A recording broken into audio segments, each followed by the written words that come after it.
Well, that started early. Let me remove that as the intro, and we'll do it the right way. All right. What's up, everybody? Welcome to episode 3, Nightmares and Nerdscapes. I am CJ, and with me this evening we have EJ from Eat the Cake Anime and Nox Eterna, one of the two people that brought me into podcasting and the reason why you guys are stuck listening to me ramble about horror movies. So, I'm glad to be here. Thanks for having me, CJ. absolutely, man. I appreciate you taking the time to come on. Oh, But, yeah, for sure.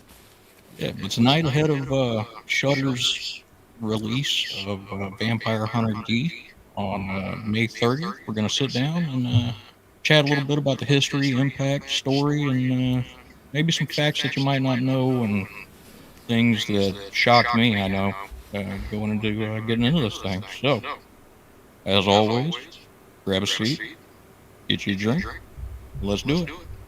Cheers. Sounds good. We are the DFPN. Always question the answers.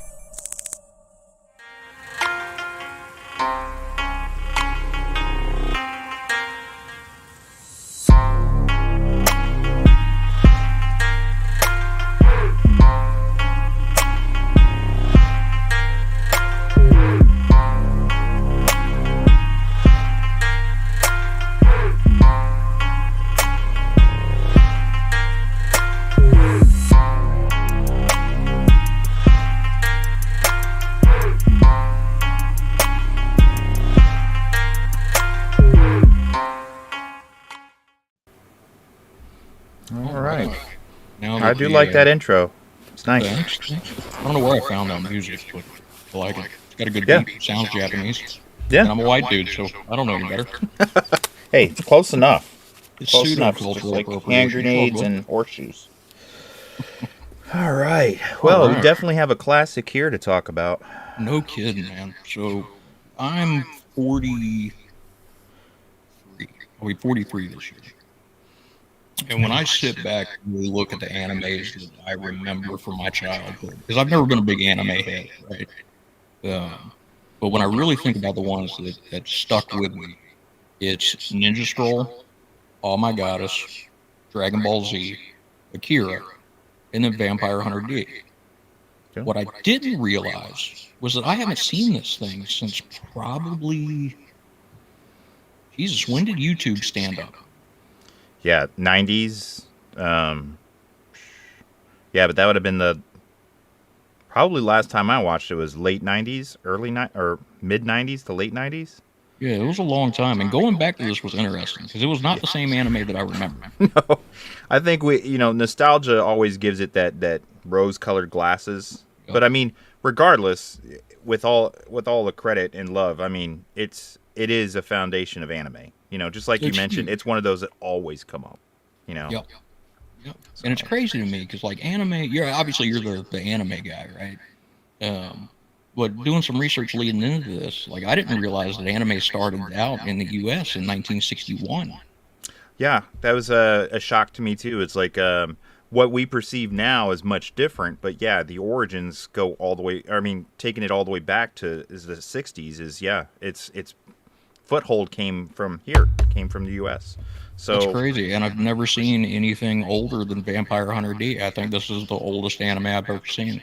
yeah, there was only I think their older stuff maybe have been shorts or like a TV series. I know like Astro Boy was a very old style. I mean, we're talking back in the late '60s. Astro Boy was a popular property for anime, but back then it drastically changed as it entered the late '70s into the '80s, and I think part of that, your selection here and Shudder selecting it, is Vampire Hunter D was a huge game changer for that. It went from relative obscurity to, in America, everybody was like, what is this? I'd like to watch more, Yep, and everything had a horror bent, which was weird, really, until Studio Ghibli jumped up and started writing the more heartfelt stories, right? My Neighbor Totoro and Princess Mononoke and stuff like that. Anime was really popular, at least in my crowd, because of the fact that you could do some really disturbing, gross shit Oh, in animation that even, I mean, New Line Cinema wouldn't have touched this with a Oh, 40-foot no. pole back in the day.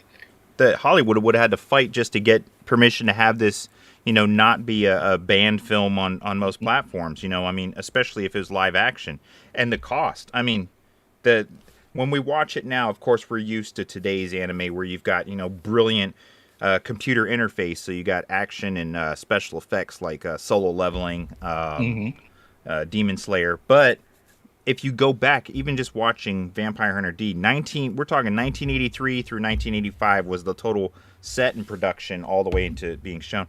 But the level of special effects for this cartoon, I mean, to us, it would have been a cartoon. We were like, wow, that's things they couldn't do actually live action. I mean, it would take probably a budget that they didn't have back then to do the amount of mutants, special effects, fighting abilities that are shown in this movie. Yep. The Hydra fight itself would have been the budget of a Marvel movie back then. I know. Exactly. But awesome. So I kind of wanted to get your take. I did this with Black as well when we were talking about Sinners in the last episode. But as a whole, just the film itself, kind of what are your thoughts on it? How do you feel about it? Do you still enjoy it now as much as you did? Has it changed? Has it kind of soured as you've gotten older? Or what's your take on Vampire Hunter D? Good question, and great subject to be on, because nostalgia does so much. It does, because, I mean, we love it because of our memory, and our memory is usually really skewed as to the enjoyment around it. As a movie, watching it now, reviewing it and doing the research for this show, you look at it, you're like, very simplistic story, okay? But when I was doing the research, you find there was over 41 or 40 novels written, 51 volumes of story written that follow this. So if you peel back the layers of the simplicity of the movie, and the reason why it sounds so simplistic, but I mean, it's hard to call it simplistic because they drew it by hand. Today, we don't see that all the time, but each frame is done by hand. So what we say is like, oh man, it's like an hour and 10 minutes of, it's a very simple story.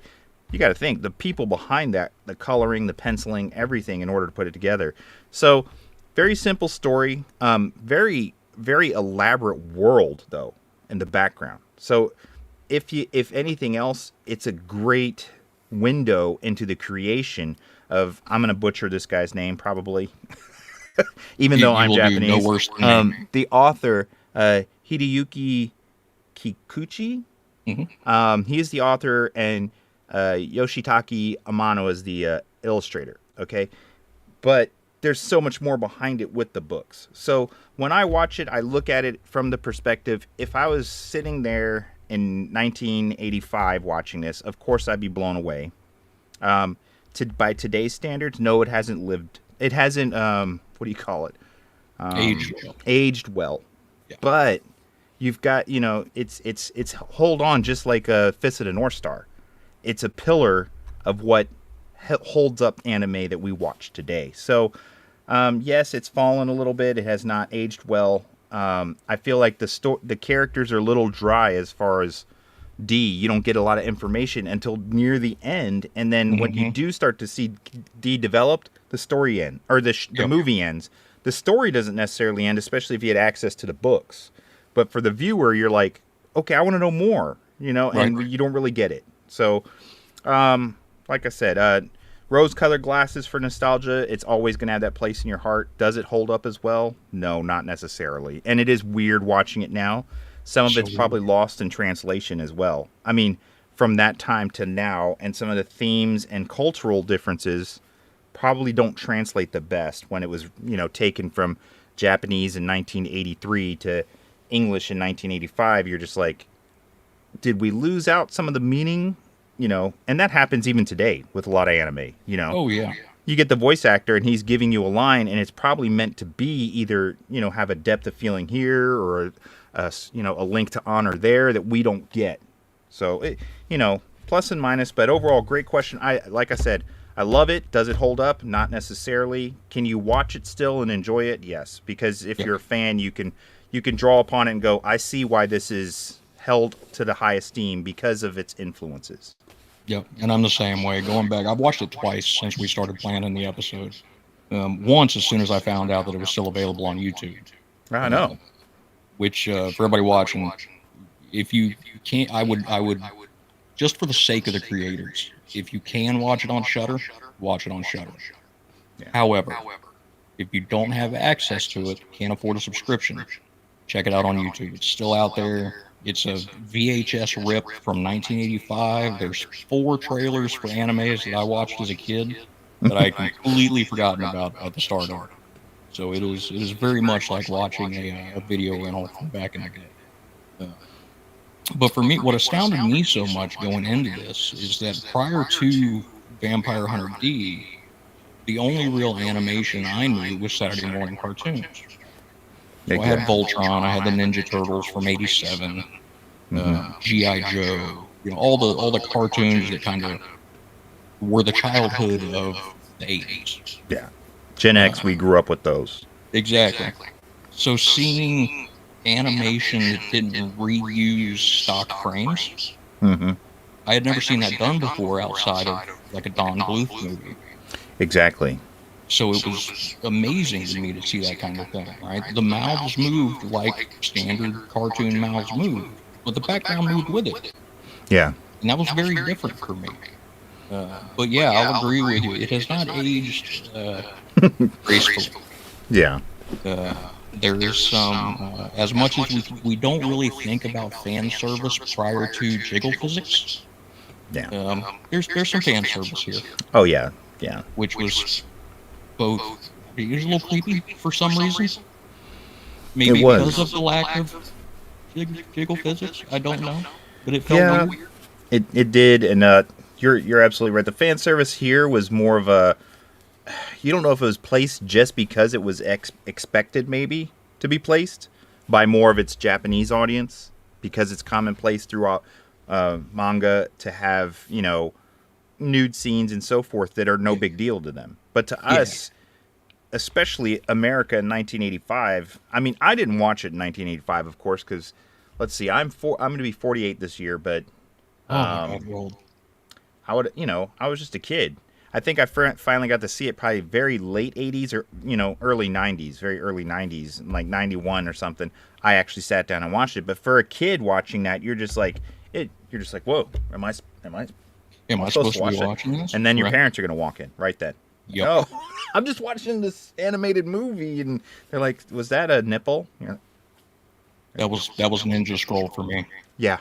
Ninja Scroll. Woo. My parents walked in while the golem was attacking the female character. Yeah, when Tasai is having his way, you're just this like... This was a cartoon. Like, no, there's a reason that this scene's happening. It's all part of the story, I swear. Yeah. So, I mean, I agree, some of that was a little off-putting, and I think some of that, too, goes to the editing, because of the fact that... I don't know if it seemed like when some of the scene, especially when there's a scene, if you haven't seen it, spoiler alert, there's a scene where the female character takes a shower and then comes out and wants to give herself to the hero. And it's just a very awkward scene, and it's just, you feel like it was put in unnecessarily, like it didn't need to be there, but at the same time, you're like, it develops on that D still has wants and emotions like a person, the Vampire Hunter D himself. Yep. And you see that he has to resist those because of the other side of him. Yep. So it had its purpose, but it just feels strange. It's just it's a weird moment. But well, especially since you don't know the age of the character in question. Oh, I know. And you're like, is she like maybe 16, 17 and he's 400? 400 or older, yeah. Yeah, you're like, ooh, it just seems inappropriate. But I mean, there's a lot of that throughout the thing. I mean, when the doctor himself, or the doctor character, has his moments with her, it too, once again, you're just like, probably things that would have been red flags now, but back then, less likely, because they weren't looked at so in depth as today. We're like, whoa, I don't know, So, I think that maybe you see a slight change, as the Vampire Hunter D lineage, I would say, goes on, and you get to like bloodlust and so forth, the character seems to evolve a little bit to where they're a little bit older in appearance and stuff. And it could just be the way the art was done. That Doris, I believe her name, just looks so young. Yeah. And it's like they did their art differently in the 80s because there was less of that focus on the eyes and the face, kind of more of a resembling almost a feline-like feature on a lot of the newer characters. But the older characters, you know, I mean, hate to say this, but Doris and most of the females in it have a staggering like 7 head. It like they do. It's massive. Like what? But and she's It's called massive. beautiful, and you're like, wow, okay. Yeah. They're attracted to 4 heads back then. I know. But Fair. You can see yourself in it.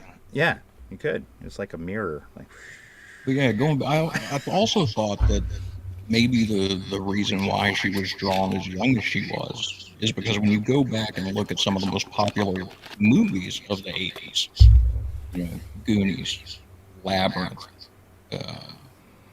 you've got a lot of, with the exception really of Sarah Connor and Ellen Ripley, most of our female protagonists were portrayed as being fairly young. very young and innocent. That Yeah. innocence. I think that's important. Especially in a vampire story, right? Because the whole, True. you know, you look at the history of vampires, it's normally some kind of forbidden lust or forbidden desire Mm-hmm. in cinema. You look at subspecies. Yeah. I mean, yeah, that's a great point. Even Dracula. Yeah. It's a great point. Oh, You look at meditation. Bram Stoker's Dracula, Winona Ryder and the woman who plays Lucy are both portrayed as, you know, late teens, but they're not even at the age yet. You know, she's just been, what do you call it?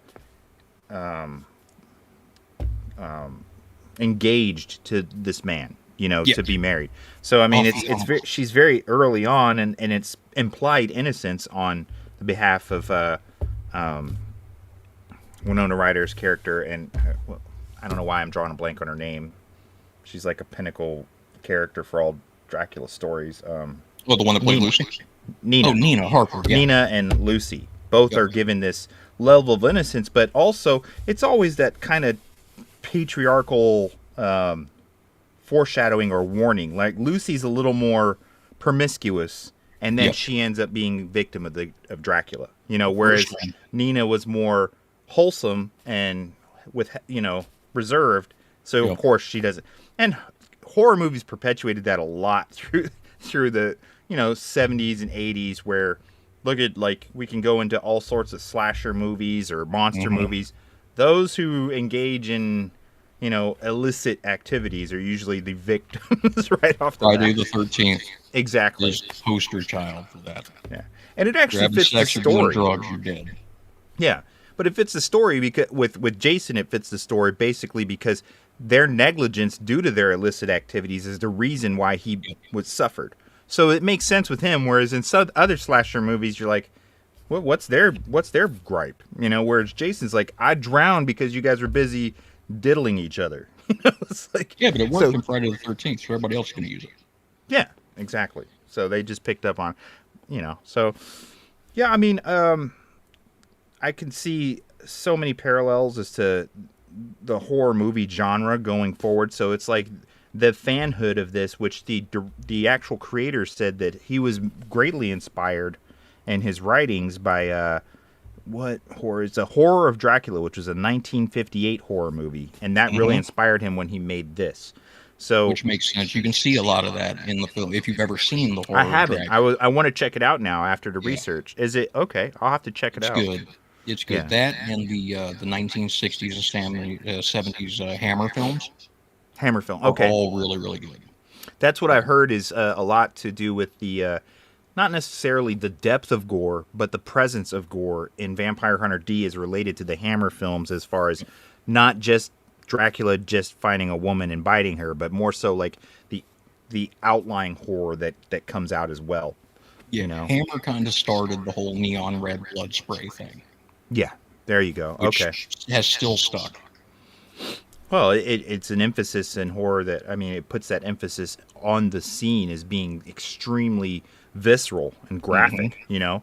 It steps it up from just, you know, dripping blood from the neck. When you see like a spray and stuff, you're just immediately it ups the ante. You're like, whoa, this is crazy. But yeah, when Vampire Hunter D or when D's fighting the mutants and stuff near at the castle, I mean, it's impressive to see his skill was so effortlessly to walk through all these creatures and stuff. But it also builds on the idea of vampires being the like kings of the night or lords of the night, and these other darker minions serving them, like the werewolf and the golem that he summons and stuff. And you're like, to me, it reminded me of things like Monster Squad, where it's like the classic Hollywood monsters coming out, and you get to see Dracula's kind of like, look, I'm doing this thing, and you guys are going to help me. It's like, you guys are coming along. It's pretty awesome. Van Helsing did the same thing, the Hugh Jackman movie. Exactly, and I was going to mention him too. Still has the best looking werewolf I've seen since it was all CGI. So, but it was done very well. It was done very well. And the scenes with him, the action flowed well, which is a huge part for me. Like if you're going to CGI any kind of creature, its integration in the action with the live action people has to be great. Yep, and so many people miss that mark. I know. It's frustrating because you can have a really great movie and just one or two scenes of poor CGI can just really drop it off. It's just... Yep, Blade 2. Yeah. Speaking of Blade, I know. I'm sure there are a lot of people out there. I didn't know this before I started doing the research for this. But the fact that Blade is a dhampir is actually a direct result of Vampire Hunter D. Exactly. I know. I was shocked as you were. I was like, what? I was always under the impression that Blade, all the way back to his origins with the Tomb of Dracula, was always a half-breed. Yep. I was completely wrong. So, shame on me, but I was pleasantly surprised to see that the relevance of Vampire Hunter D influencing Blade to be the Daywalker in the movies that we got in the 90s. I was like, so it enhanced his story. And it played out great. I mean, now half-bloods, dhampirs, daywalkers are a common thing in our culture where until Vampire Hunter D hit the screens in 85, it wasn't a commonplace thing to, be talking about. Yep. So, and not just Blade, but there's another big vampire that showed up in the late 80s in Castlevania 3 that wouldn't have existed without Vampire Hunter D, which is Alucard. Alucard, yep. Now, Dracula had kids prior. He had a daughter in the 1937 Universal film Daughter of Dracula. Okay. And then a son in 1941 film. But neither was Alucard. Alucard didn't show up until Castlevania 3, and at the time, he wasn't considered a primary character. He was a one and done. They were going to let him kind of... Oh, wow, really? Yeah. So he didn't exist until that. I didn't know Castlevania brought him into existence. That's awesome. Yep. It was not until Symphony of the Night for the PlayStation that he really became excellent game. The character that we all know. Excellent game. I've watched people play that game. I didn't have it myself, but when I'd watch people play it, I mean, that was probably one of the best Castlevania games ever created. I mean, the story, everything. So it makes sense that the introduction of Alucard in that just makes it all the more important. But and that was another thing I was wondering. So his son prior, the one you mentioned from 1941, isn't Alucard. So he had another son. And I always wondered because Alucard is basically just Dracula backwards. Yep. So does that play into Alucard's story? And then Helsing is another anime influenced by Vampire Hunter D. Mainly you could see with the hat, his persona, the way he fights, the dark battle within. But he's Alucard as well. Yep. I mean, it's a different take on him, but you see the inspirations through both of those characters that relate all the way back to Vampire Hunter D. So it's impressive, and it's nice to see that it lives on that way. But yeah, I'd like to see more and to know how they came to that idea myself. That's interesting. Yeah, I wasn't able to find anything with how they figured out, all right, a crossbreed between a human and a vampire would be this thing. Oh, I know. Because, I mean, obviously there's got to be historical lore behind it. vampire lore goes back centuries. So somebody has come up with this idea before. It's just a question of where. My guess is Eastern European. Yeah, I mean, as far as I know, a lot of that does date back to Eastern European. You got the Strigoi, which is more of a Eastern European, more towards Prussia, which would have been, ancient, or not ancient, but very, very old Russian cryptids or mythos. But and you recently saw that being influenced and shown on the Strain, which was on FX, and I believe that was actually inspired by a series of graphic novels as well. Guillermo del Toro did that, right? Yes. But I mean, you got the Strigoi, you've got the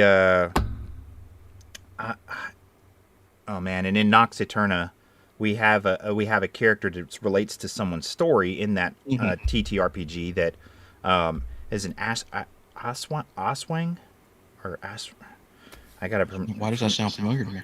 It's a type. It's an Asian version of a vampire, but they usually prey upon pregnant women and children. They're shapeshifters, but they like to Filipino. feed. Yeah. I think it's Aswang or Aswang.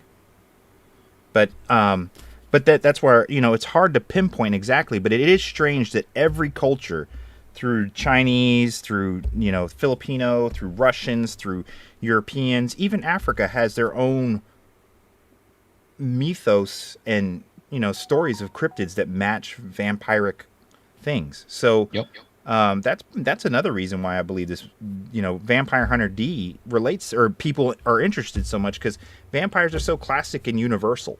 Whatever huge. culture. So definitely plays a huge part in that. Yeah, for sure. And I agree with Trevor here. I mean, the Strain was peak vampire on TV. It was. They did an excellent so job good. with that on TV. I mean, for the budget that they probably had to spend for that, I mean, they did great with the makeup. They did great with the building. I really love the first and I think I've only seen the first and part of the second season before they took a hiatus, and then end it all in the third season. Yep.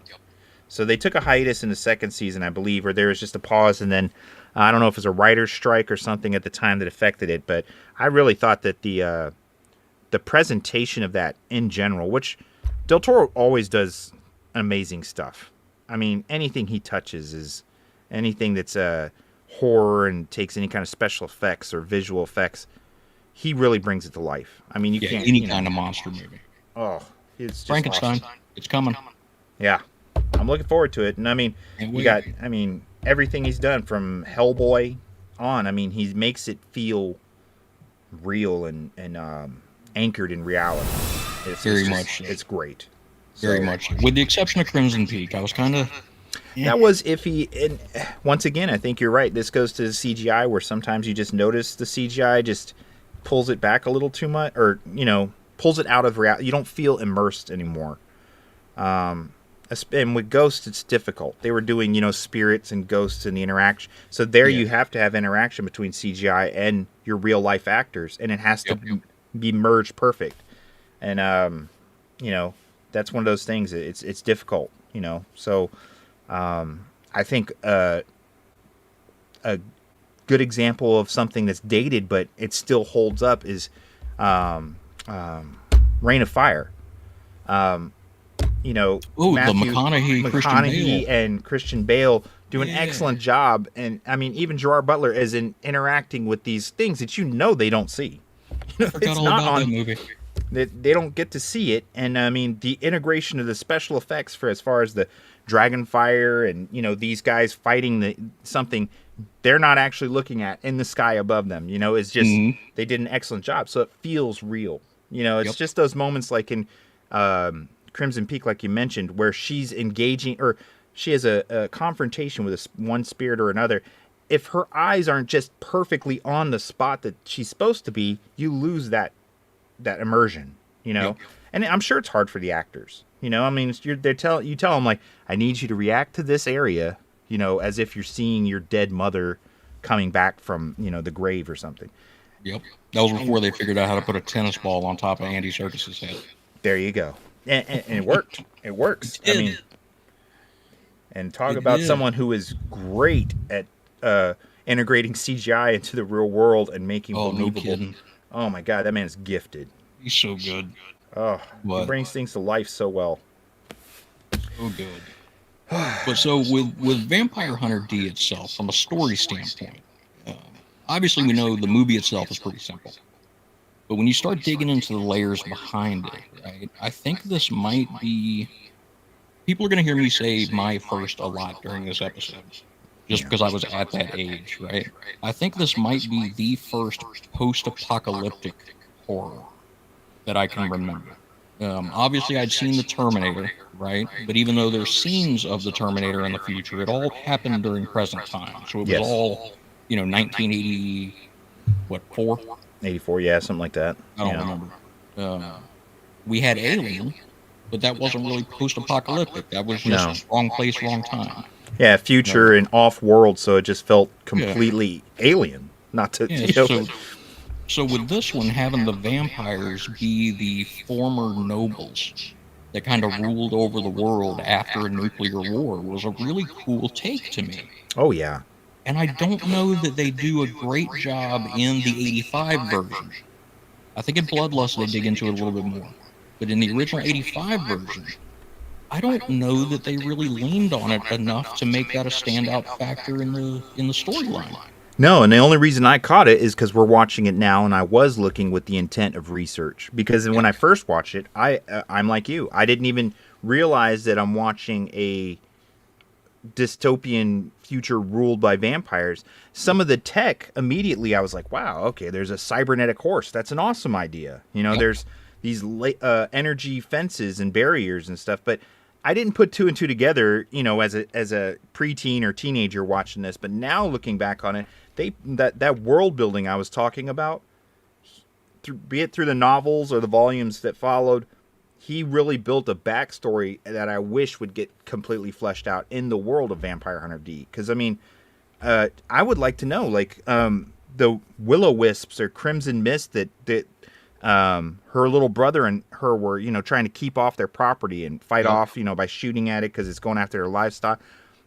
These are all links to if you're even slightly a Dungeons and Dragons head or played any kind of RPG, you've heard of these monsters from monster manuals and stuff.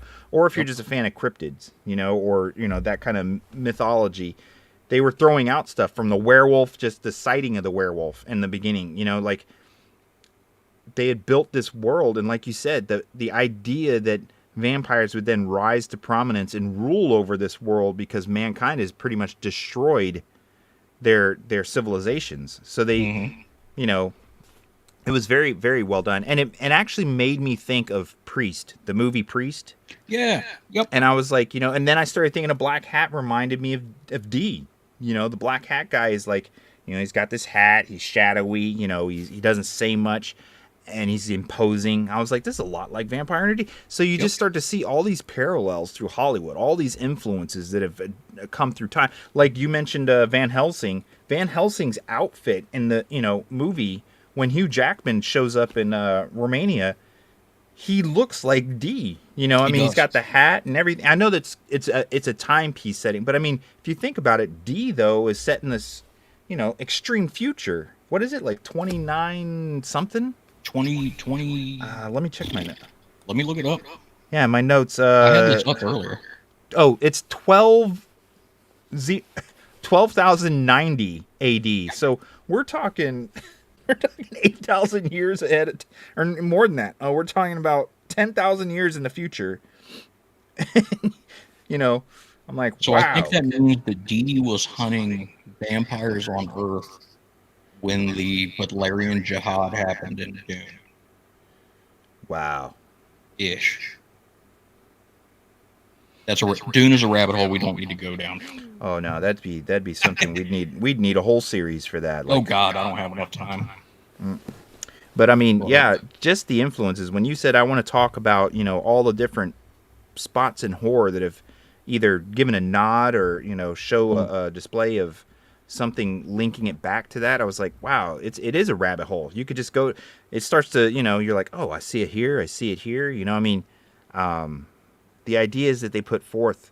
I mean, a sword wielding vampire hunter wasn't something huge at that time. You know, you always went back to the old Van Helsing hunters who used, you know, just a hammer and a stake, maybe a cross, garlic. You know, garlic. But I mean, D was so different. I mean, he even has another entity living in his hand. You know, Which is crazy. They never explain where that guy comes from in the movie. And I guess, from what I understand, in the novels, it's a very powerful telepathic entity that lives in his hand. I mean, it makes sense. It brings him back to life. Yeah. At the start of Act 3. So it's got by eating dirt, of all things. I'm going to eat some dirt and bring you back. I was like, I need one of those. I need one of those when I'm done doing my yard work. I'm like, I need you to go eat some dirt. I'm tired. You don't even have to bring me back from dead. Just some extra energy. Yeah, exactly. But but following like the Dhampir track line, right, where it all started, really from a cinema standpoint with Vampire Hunter D, and kind of came from there. Apparently, it's an Albanian word. Okay. But nobody knows where the first one came from. It was just male vampires wanted to have sex with human women, and the kids were Dhampirs. Yeah, because I mean, it's an odd thing to contemplate, because if you go with the idea like Bram Stoker's ideas from the original, or you know, Dracula, okay, you go back and it's like Dracula was a cursed individual that would exist beyond death, okay, due to the events that happened. And then, you know, then there's lore like the Strigoi and stuff. But for the most part, you're dealing with individuals who are supposedly have crossed that threshold or are sitting on the threshold of life and are undead. They're the undead. Having a child sounds kind of bizarre, because you're like, should everything work as far as being able to lay fertile seed here? Because the dude not is even dead. that, but the mechanics of it are mind-boggling. Yeah. Right? If you don't have a heartbeat, you don't have blood pressure. Exactly. So, I mean, you're basically trying to put an oyster into a coin slot, right? Exactly. You know, Sorry, it's that was like, a little graphic. Hey, we're talking about Vampire Hunter D. Graphic is part of No kidding. space. But I mean, you know, it's always been a strange, you know, one of those things is why me growing up, I've always been more akin to the werewolf, because I'm like, you have a normal life for the most part, you know? I mean, and plus I could go out in the daytime and not die. So that was always a plus. But the Dhampir kind of changes that, and you're like, oh, a daywalker vampire would be great. But then you're like, how in the world did that happen? Did they go to a clinic and, you know, fertility clinic or something? Because, I mean, it's like, how did they get the DNA from him to her? She's pregnant. Does she carry it? Is the baby half dead, or what's going on here? What's the gestation period? Right? How long? Is it 9 months? Is it 9 months, or do they grow faster? When do they stop aging? Yeah. And I mean, was Dracula considered dead? Because if you think about it, he still consumes. He needs to consume to live. Not as much, but the more he consumes, the healthier he is. Yep. You know, the healthier he looks, the more powerful he is. So something that's dead, you know, I always make that more akin to, like, you know, a zombie or like a mummy or something. They're not really going to gain any, you know, they don't digest, they don't eat. I mean, really, the mummy doesn't need to eat, you know. So it's like, it's very different. And maybe it's just the combination of so many different cultures and mythos that they came up with the idea, you know. But I mean, the Albanians, that's something from what you're talking about, the 1600s or 1700s that the Albanians came up with that. Or older. Yeah, like, so they couldn't have possibly thought, like, you know, to the levels we're thinking today, because we're thinking, you know, on a totally different level. So it's got to be all like magic and mysticism at that point, you know. I love Trevor's point here. The craziest story of a vampire was in the awful Dracula 2000 movie, where it was found out that Dracula was Judas. I liked it. I did too. I thought it was creative as hell. I didn't understand the connection to the blood, but connecting Judas as far as the silver, connecting it as far as not dying, being punished throughout time, that was an interesting idea. It was a nice twist. I will agree that the overall movie was trash. Yeah. Oh, he's right there. That movie is. Oh, but from an origin story, when it showed the scene of him hanging after, with the coins on the ground, I was like, holy shit! Somebody actually made Dracula biblical. Yeah, which is kind of ballsy. Yeah, and I mean, it always ponders the question: who like even if you go to like one of my favorites is the Dracula Untold movie, where it indicates that a different demon being gave Dracula his power. Yep. And then you've got Bram Stoker, who it was a curse that he, turned against God. And then you got the idea. There's so many options out there, Well, I mean, and then you start digging into it more, right, with just straight vampire lore. And when you get into D&D and Ravenloft and Count Strahd, right, Lord Strahd, he made a deal with the devil after his wife committed suicide, I believe, to get his powers. Yeah. I think you're right. It's all over the place as far as the origin stories go, which I think is part of the reason why vampires will never be my number one, but will always be damn close. Oh yeah, just the fact that they are so malleable to many different cultures and being able to present a different origin story and still be acceptable, because you're like, we don't have just one hard set in stone. This is what it was. So the options out there and the openness allow it to be so much more creative. I mean, even so far as to be creative like the Twilight series, even so far as to be creative where there's this book my friend Joe put me onto. I never got to read it, but Necroscope, and it talked Brian about Lumley. Yeah, dimensional vampires as basically a different kind of species from. It's not just space, but I mean, you're thinking outside of our world, and So the that is combination. Yeah, so you're That like is pure cosmic horror. Yeah, That exactly. entire concept of the blood drinking parasite is purely Lovecraft. Oh, okay. Purely So Lovecraft. I didn't know that Lovecraft had that total connection in there. So he never wrote anything as direct as Lumley did, right? Everything with Lovecraft was very. And if a horror's favorite racist offends anybody, I apologize. But Lovecraft never got super specific about his monsters, with the exception of the old ones in the Mountains of Madness. Yes. Right. So what that did is that allowed authors like Robert Bloch, who wrote Psycho, Robert E. Howard, who wrote the Conan novels. Brian Lumley was one of the newer ones. Neil Gaiman, even though he's doing his whatever the hell's going on with Gaiman right now. It was all wide enough that people could come in and give their own interpretation of how things work. Yeah. And with Necroscope, not only did Brian Lumley give us a vampire that needed a host to live as opposed to becoming the host, but he also gave us the idea of vampires coming up against someone strong enough to fight against their hypnotism, which up until Necroscope came around, I think Blade might have been the only other character to pull it off.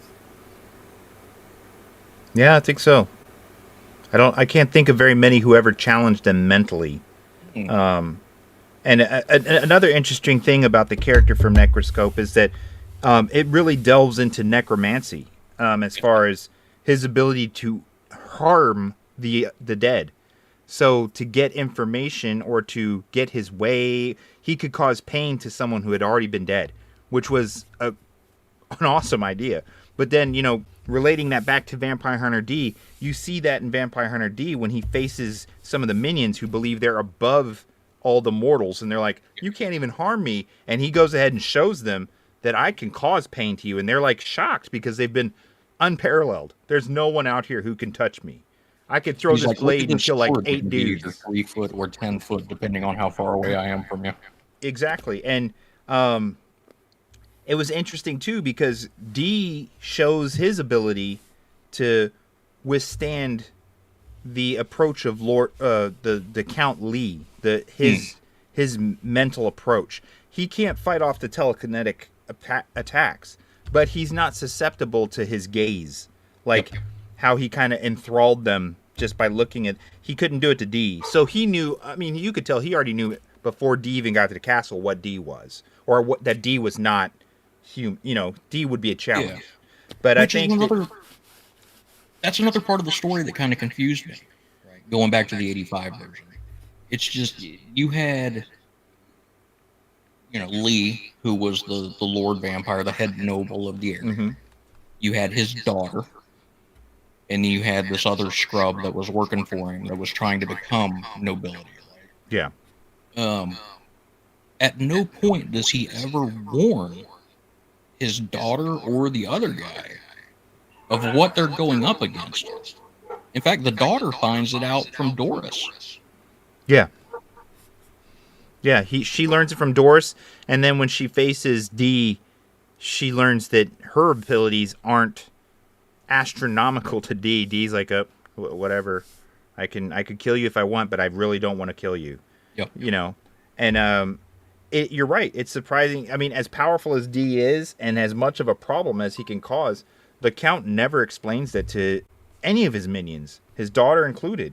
And then later, he gives her the revelation that you're no more noble than anyone else because you're just a result of one of my other flings. So don't be mad that I'm bringing a woman around.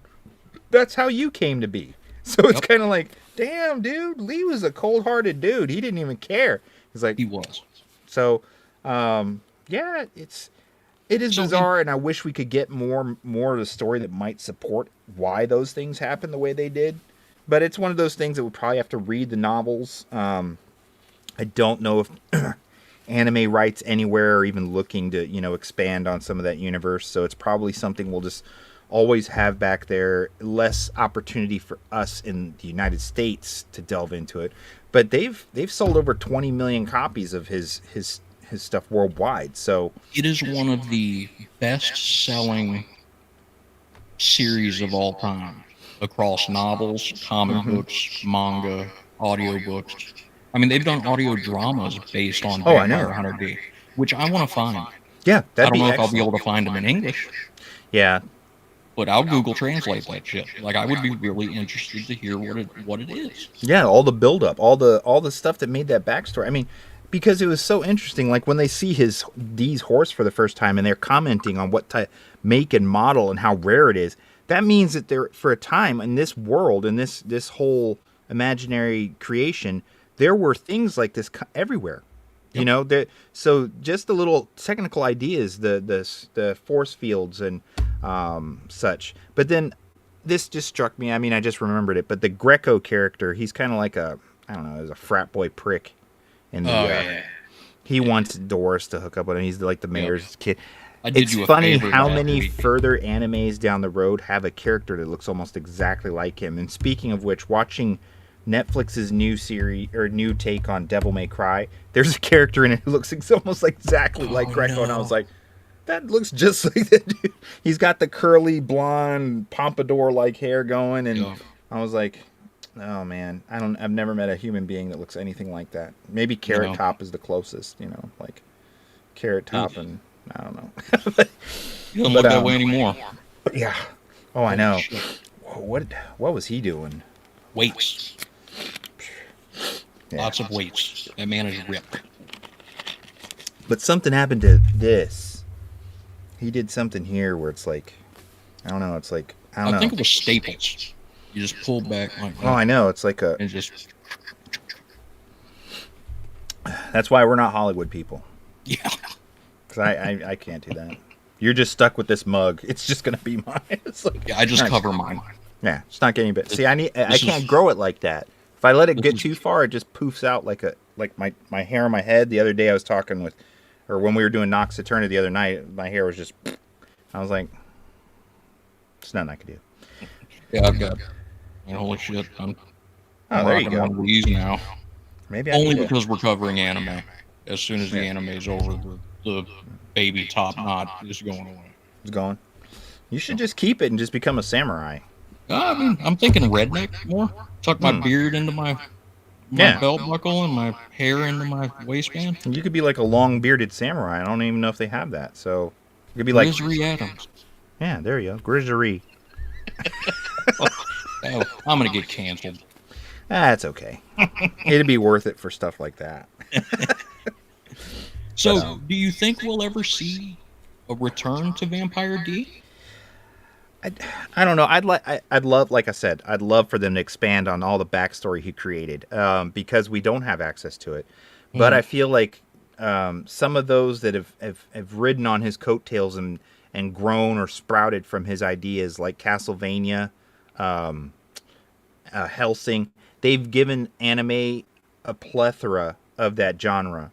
So I don't know if D has a place to come back to, unless there was, I mean, there'd have to be a research. We don't know with this whole celebrating the anniversary, if it's going to be a resurgence among fans. It could be, because it seems to go in spurts in anime. You have a spurt of, mecha, where everything's like Gundam, Robotech, Yep. Boom. Then it'll go to a spurt that's all like Robots. martial arts, bam, bam. It's going to be all like DBZ, like Baki the fighter and stuff that you see. Then it'll go back to being a fantasy boom again. So there's always a up and down roller coaster with anime. That's what everybody's into. So horror could be the next big turn again, because I feel like horror is having a great resurgence in movies and so forth. Now people are starting to, where it was discounted a lot. Horror's always been the redheaded stepchild. It doesn't get a lot of attention in award ceremonies, but every year horror movies carry the yearly movie releases on those in-between giant blockbusters. When everyone's in between those giant blockbusters, what do you fall back on? You fall back on things like, think of some recent ones that hit it big. Some I didn't really like talk to me. I wasn't a huge fan of it, but it was huge with people. Yeah, I mean, the general public was like, I love this. It Follows. It Follows. What's that The one? Substance actually got an Oscar nod. I haven't. Yeah, that was amazing. I haven't seen that, but I was impressed to see that it was given so much attention, because it deserved it, just from what I've read.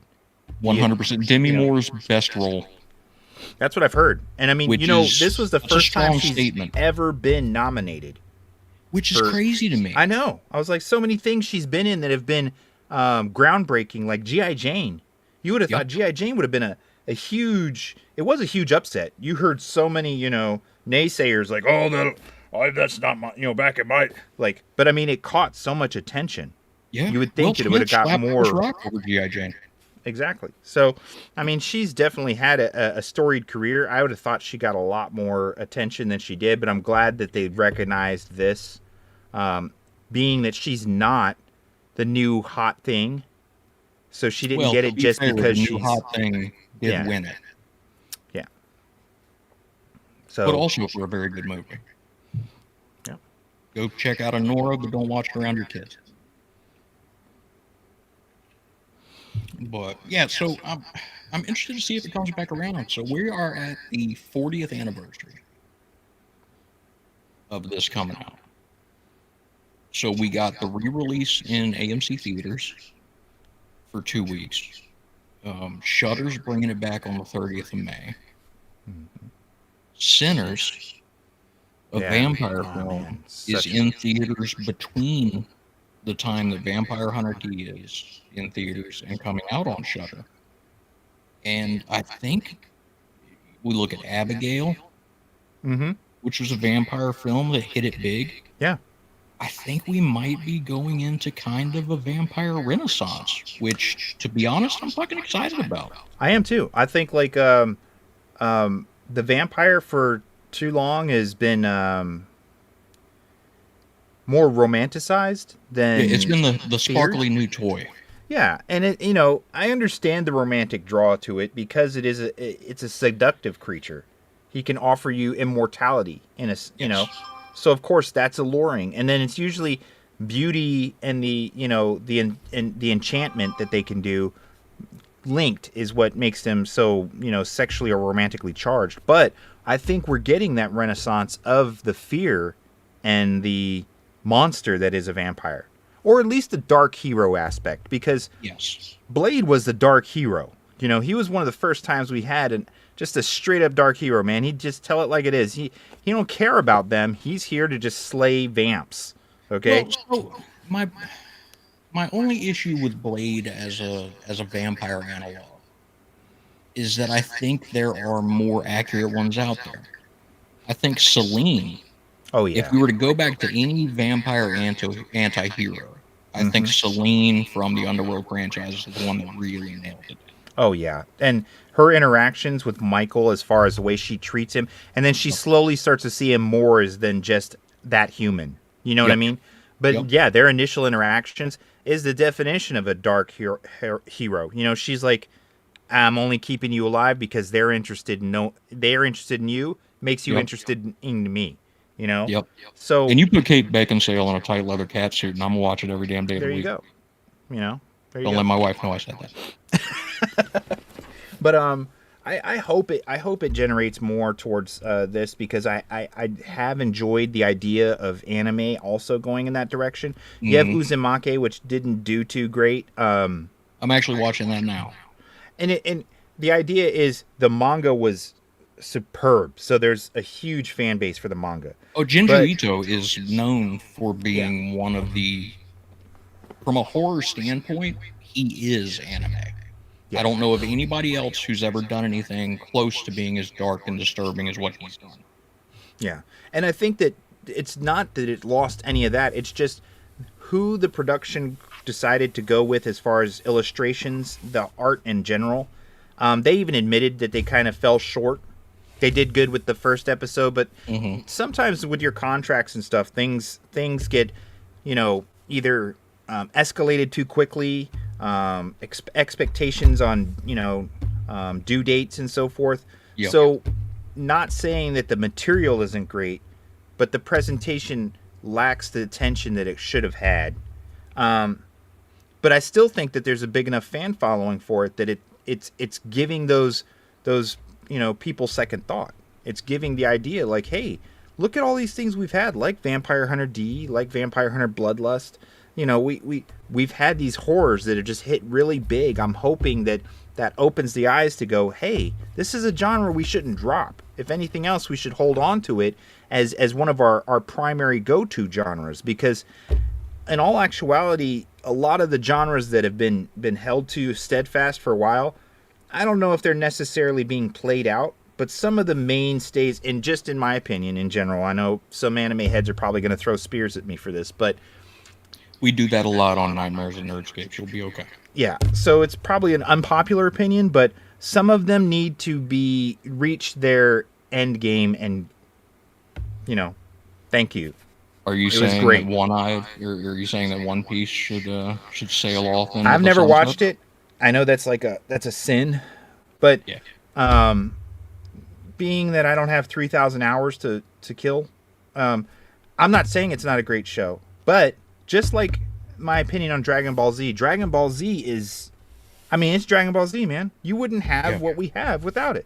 You wouldn't have had Naruto. You wouldn't have had all these great shows that sprung out of the foundations laid by these guys. But is there a time and place for them to take a bow? Yes, I think it's time. Or start, moving away from Goku and the originals. Just, evolve. It's time to evolve. Well, so my understanding was that was originally the plan with Dragon Ball Z, is that it was going to be Gohan's show. It was supposed to, but you've got people. To this day, you have teenagers who probably don't know how old Dragon Ball Z is. Oh my god! Dragon They love Goku. Goku, the voice actor, the American voice actor, is like an untouchable hero to them. It's like you got Jesus and you got Goku. It's like, right. Or like, with DC comic book fans, you got Batman. There to anime heads, like Goku is that guy. He's undefeatable. He's like Superman. He's anime's, relentless hero. So it's hard to say goodbye. But I think that if with anything, if we want to see growth and we want to see expansion, we've got to be open to the option of evolving. And that's where we come into this, because just like people probably said with Vampire Hunter D and then Vampire Hunter Bloodlust, then when Bloodlust was probably first pitched, people were like, "Oh, why are you gonna touch that classic, man?" Right. D's I don't think we should touch it, but it has just as much love and following for Bloodlust. There's tons of people who are huge Bloodlust fans because they watched that as we watched. For them, Bloodlust was like our Vampire Hunter D. It was their first exposure, so they were like, well, not just that, right? But when Bloodlust came out, they were able to enjoy it at the same time as the Japanese fans. exactly. We had to wait 5 years. Vampire Hunter D didn't release in the US until 91, Yeah, there you go. Yeah. I think. Like Akira came out in 89, I want to say. Mm-hmm. And then we got Vampire Hunter D in 91 and Ninja Scroll in 94, 93. 93, I think. 93 was Ninja Scroll. So it was kind of like there was a delay there, right? The Japanese audience got to see it and love it, and then you got the mangas and the novels and the audio dramas and everything that went with it. And we lost all that with the original. Yes. With the 2000 version of it, you had the international fan base got to take part in that, which is really what's making me so excited for the upcoming Shudder release on the 30th of May. Right? You've got a whole new generation of people that might not even know about Bloodlust, being that it's a quarter of a century old, Yeah.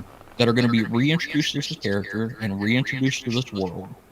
And I really hope that they don't look at the 85 version without the nostalgia and only see the negatives when you compare it to something like JJK or Solo Leveling or Zenshu, or the summer Hikaru died, which we haven't gotten to see yet, but it's coming, and I'm fucking excited for that one. Exactly. Yeah.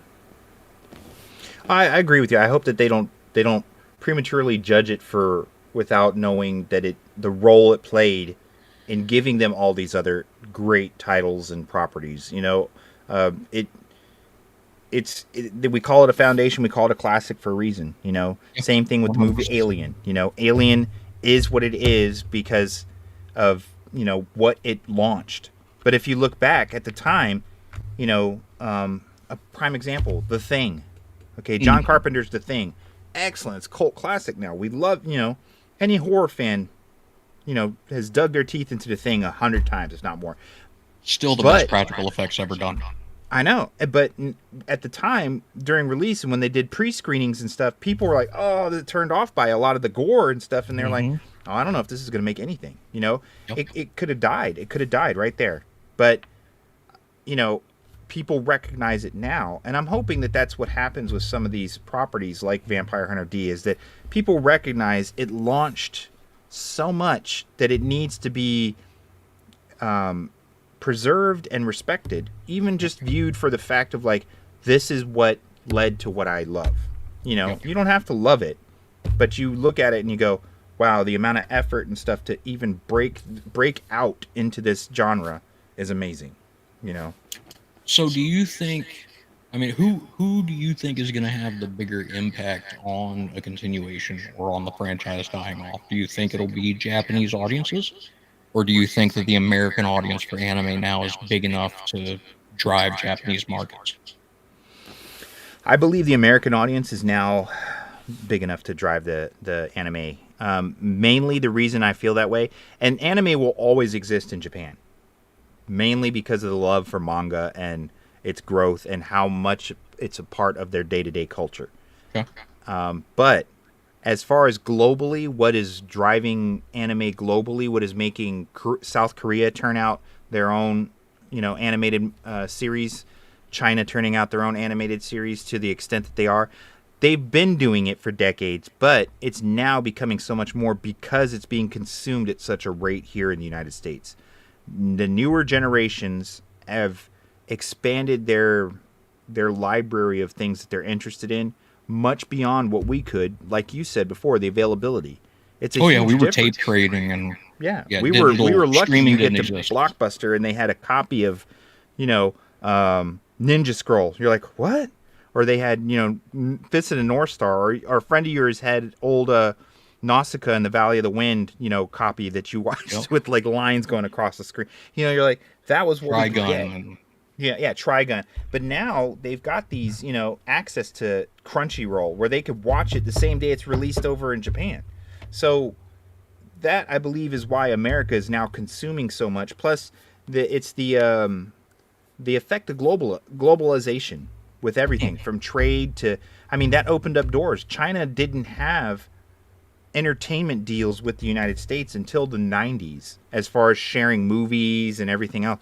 That's when we started opening the gates there. That's when you saw the flood come through, and China bought properties like Legendary Pictures and stuff. And now China's turning out stuff constantly that's a Chinese made movie, but it's made for American audiences. Yep. And of course they release it in China, but that just goes to show our consumption of these things and our share of our interests is fueling this industry. And I believe that Netflix, Hulu, HBO Max are examples of how though the powers that be, the companies that own the power to put it in front of us, have taken notice. And they're like, oh, okay. Well, if this is what they want, let's start working that way. We're a little slower. I mean, look, Netflix had Arcane, and they were about to drop it because they were like, it's so expensive. Arcane is one of the most outstanding series that's ever been produced. Yes, it's very expensive. But, I mean, as far as an animated series with music, voiceovers, the art was just, I mean, it's gorgeous. It's delicious. You just watch the art and you're just like, I don't even know this story. I'll just watch it for the art. Did they decide to bring it back for a third season? No, they said that first and second season ends that story, but spin-off series is definitely a possibility. And with the growth in that direction, like, hey, now merchandise is being bought. Now more people are checking out League of Legends. Even though the story isn't directly from that, it's related. People are now open. And then, of course, League of Legends and everyone's sitting there like, we're just counting the money. Yeah, we could go with a spin-off. We could do that. Yeah. So I'm with you. I hope that this leads to more exposure and people to see that there are more avenues than just shonen kind of anime where it's just combat and so forth, you know, that we can grow into other things, because when you expand, we get things like Death Note, we get things like Ninja Scroll, you know, outside of just the basic elements of anime. So I'm with you. I hope that this and anything else that we bring, you know, attention, eyes on the past that built this future, I hope it fuels it so we see more.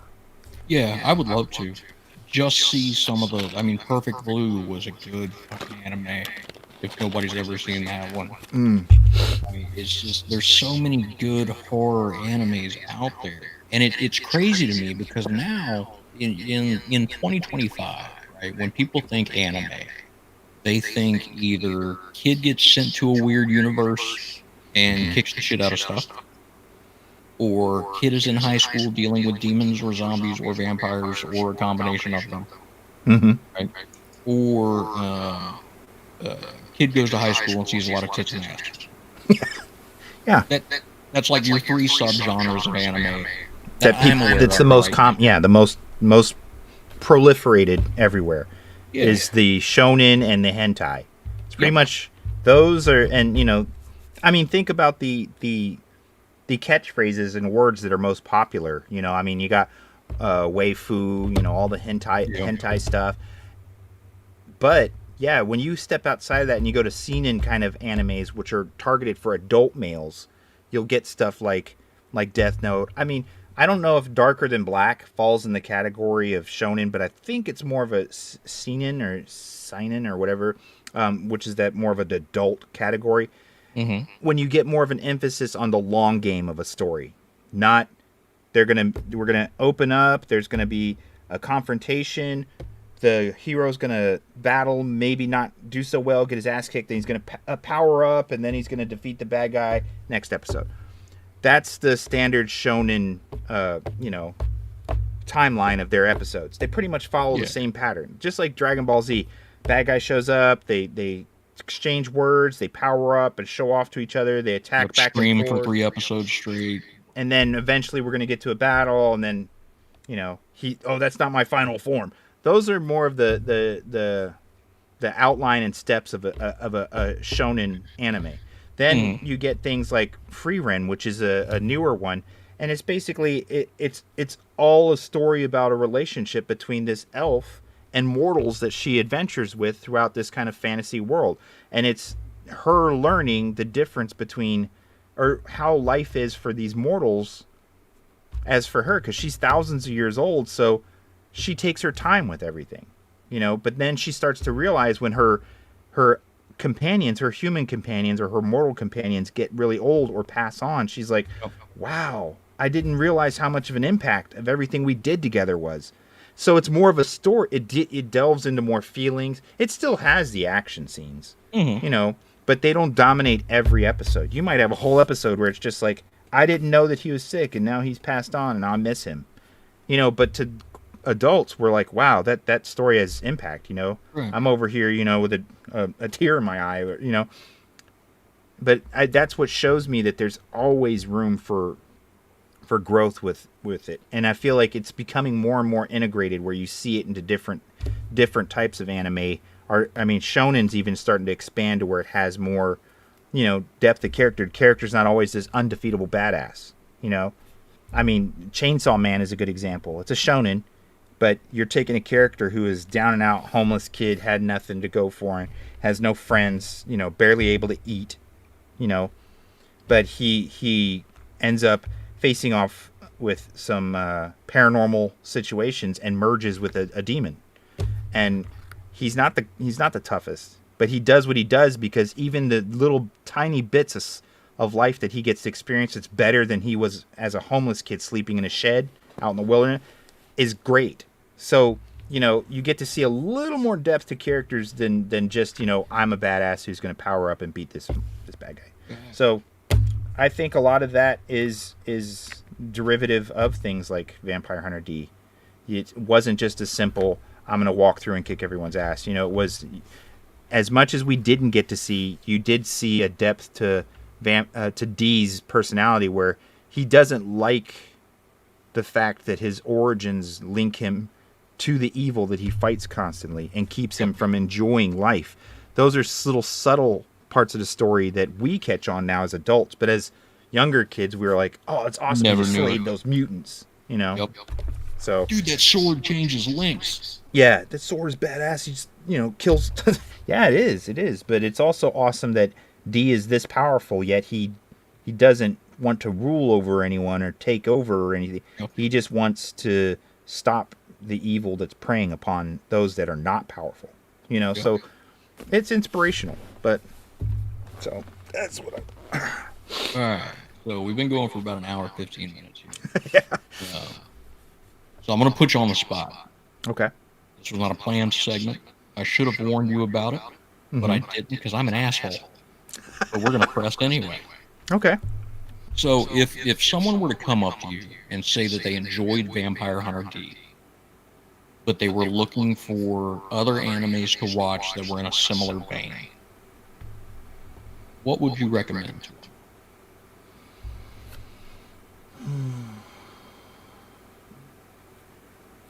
Well, Castlevania. I know that it's hard to say because some people say that's not an anime because it's made in the United States and put on Netflix. But a lot of those now are working with Japanese anime studios to turn out what they're putting out. So in a way, it is and it isn't. Yeah, okay. But Castlevania is a comparable as far as that goes. Of course, Hellsing. Blood Plus and Blood the Last Vampire. So Blood the Last Vampire follows a female vampire who looks to be maybe late adolescence, early adulthood. She's the last true vampire in Japan, but there are these newer vampires which are more beastly, and the U.S. government, and it actually goes off of a U.S. military Air Force base is referenced in it, which is a real base. They work with her to hunt those creatures down. And then Blood Plus is a continuation, or kind of like a reimagining / continuation of Blood the Last Vampire. Very much in the same vein as far as the battle goes and stuff. She's a sword-wielding vampire hunter, but she's a vampire as well. Then kind of in the veins of like a Blood Rain? Blood Rain is a dhampir, but same kind of deal? Yeah, pretty much along the same lines. She tries to live her life out, but of course, she can only do so much because I think every so often they're going to have to rearrange her life because people start to notice, hey, this girl has been in high school for 8 years and hasn't changed. So, but it's a good series. Then there's Vampire Hunter or Vampire Princess Miyu. It's a short-lived series, but it revolves around a young vampire. She looks maybe early teens, and she has a guardian who's it doesn't specify what he is, but he definitely has mystical powers. He's a masked character. He kind of wears a mask like it kind of looks like the theater masks, sort of. The no mask. Yeah, the ones the theater, like the happy face and the sad face, Yeah. but it's like a no expression. But she delves in and helps fight Shinigami or Oni demons, and keeps them at bay from the mortal world. There's at least one season out. It's an older anime. It's an 80s anime. So it's hand drawn, but the art is done very well. Blood, the Last Vampire, is a little more in the 90s, I believe, and then Blood Plus is a 2000s anime. So they're all older, but they do fall in the same genre. As far as current anime or shonen or seinen or seinen that are along the same vein, I don't know if they're necessarily along the same vein as far as monster like vampires, but there is one called Monster where it's a doctor trying to hunt down a serial killer. The art is a little bit dated looking, but I know it's a newer anime. Not newer as in like this year, but I mean as far as within the last 10 years. So the newer generation of anime. But there's that. Trying to think of anything that stood out recently. No, right now there's a huge renaissance for the fantasy world and for the blending of if you ever knew Sword Art Online, where it was kind of like the mix of VR or virtual reality or an alternate reality or computer-based reality, and there's all that going into another realm thing is always been popular amongst the shonen. Like you mentioned before, kid ends up going to some strange world where he's a badass. It's kind of that seems to be the thing going on. Like 2B Hero X or 2B Hero 10 or is basically a very interesting one where you get to follow characters where their power grows by the faith of the people in them. So they become a superhero. The more people believe in them, their powers get greater. It's a newer series, but it just came out this year. But it's another one where a lot of character focus. So that's an interesting part. Where if you like solo leveling for the battles, but solo leveling has a lot less just introspective portions for the show. This one is a lot more introspective because these up and coming heroes or people who want to be superheroes, you hear a lot of what drives them and their motivation and stuff. But 2B Hero X is another very interesting one. Plus, it does a shift in art when you're watching it. Like so, a shift from story art to combat art. So you get to see the blending of 2D and 3D animations going into it. It's very, very well done. I'll check that one out. So, I mean, a lot out there. I'm going to keep now that we've had this show and now that I've gotten to share some of your perspectives and stuff, I'm going to actually keep my eye out for more of the horror genre with anime because I love horror. You know that from when we hang out outside of this too. I love horror. I don't know as much of it as you do because, I mean, I've been gifted with your explanation of the Halloween timeline and how the movies work together. Blew my mind. But it makes it make so much more sense. If you understand that, once you explain it to me, I was like, different Halloween series. Yeah, you're like, wow, that makes it make so much sense. I wish I knew this earlier. And it was all unintentional. It was just filmmakers who didn't know what the fuck they were doing. Yeah, but the way you explained it and then to see it, it works. But no, I'm going to check out more of that now. I'll definitely drop you a line and give you more heads up. Be it from Eat the Cake, I might shoot you a nod like, hey, CJ, check this out because I just found it. For sure. But yeah, I hope that some people check those things out and maybe breathe life into like Blood the Last Vampire or Blood Plus or Hellsing. Just check them out. If you like vampires, you like vampires hunting paranormal creatures. Oh, Witch Hunter Robin, another one where it's an anime where it deals with paranormal and supernatural abilities and groups trying to keep that under control. So all of those are something worth checking if you like the kind of MonsterVerse or horror paranormal feel to your anime. There's something Gotcha. in there. Awesome, appreciate it. That was a kick-ass answer, being as I put you on the spot right there. Did you Thanks. expect me to do that? And you were like, I'm going to do some damn... I don't know. I mean, I knew you know your horror stuff, so I was like, once I started delving into this, I'm like, I'm bringing up all the horror animes I can think of because yeah, there's not many new ones out there, and No. which is again, it's crazy to me because in the '90s, horror is what anime was known for. Mhm. Well, and porn. Yeah, well, that's always was- going to be. During the ASCII art ages of the internet, when we were dialing up on like a 14.4. Oh, I know. In 2 days, what I'll we have had. this 10-minute clip downloaded. Right? Right? 359 hours until, I'm a thug by Trick Daddy. Yeah, I'll have that. I'll be popular. But so on the flip side of that, from a live action standpoint, for anybody that likes Vampire Hunter D, there's a few that I would recommend. I think Abigail is a damn good vampire movie that's come out in the last couple of years. I want to say that was a 2024 film. Mm-hmm. You've got the classics like The Lost Boys, Oh my gosh, yeah. Dracula, Bram Stoker's Dracula, Nosferatu. If you're looking for something kind of highfalutin. Yeah, I wanted to get your opinion on that. I was kind of. Nosferatu is a great film. It was not an enjoyable movie for me. Being great. That was an excellent way to put it. So I separate things into two different realms, right? You've got movies, right? Which you go in there, you sit down, you grab a thing of popcorn, and you enjoy an hour and a half to 2 hours. Mm-hmm. You just have a good time. Right? Yeah. Final Destination is a good movie series. Mm-hmm. Friday the 13th is a great movie series. Right? But when you get into like Nosferatu and Frankenstein, the one directed by Kenneth Branagh, or the one that starred Kenneth Branagh and Robert De Niro. Mm-hmm. Hereditary. Right? Those are the more art house horror. Exactly. I was going to say a little more. I don't know. Less entertainment and more experience. Yeah, and trying to put more of an artsy edge on it. Yeah. Than just presenting the story. So that's what lost me with Nosferatu was like beautifully done, like you said, beautiful picture, beautiful cinematography.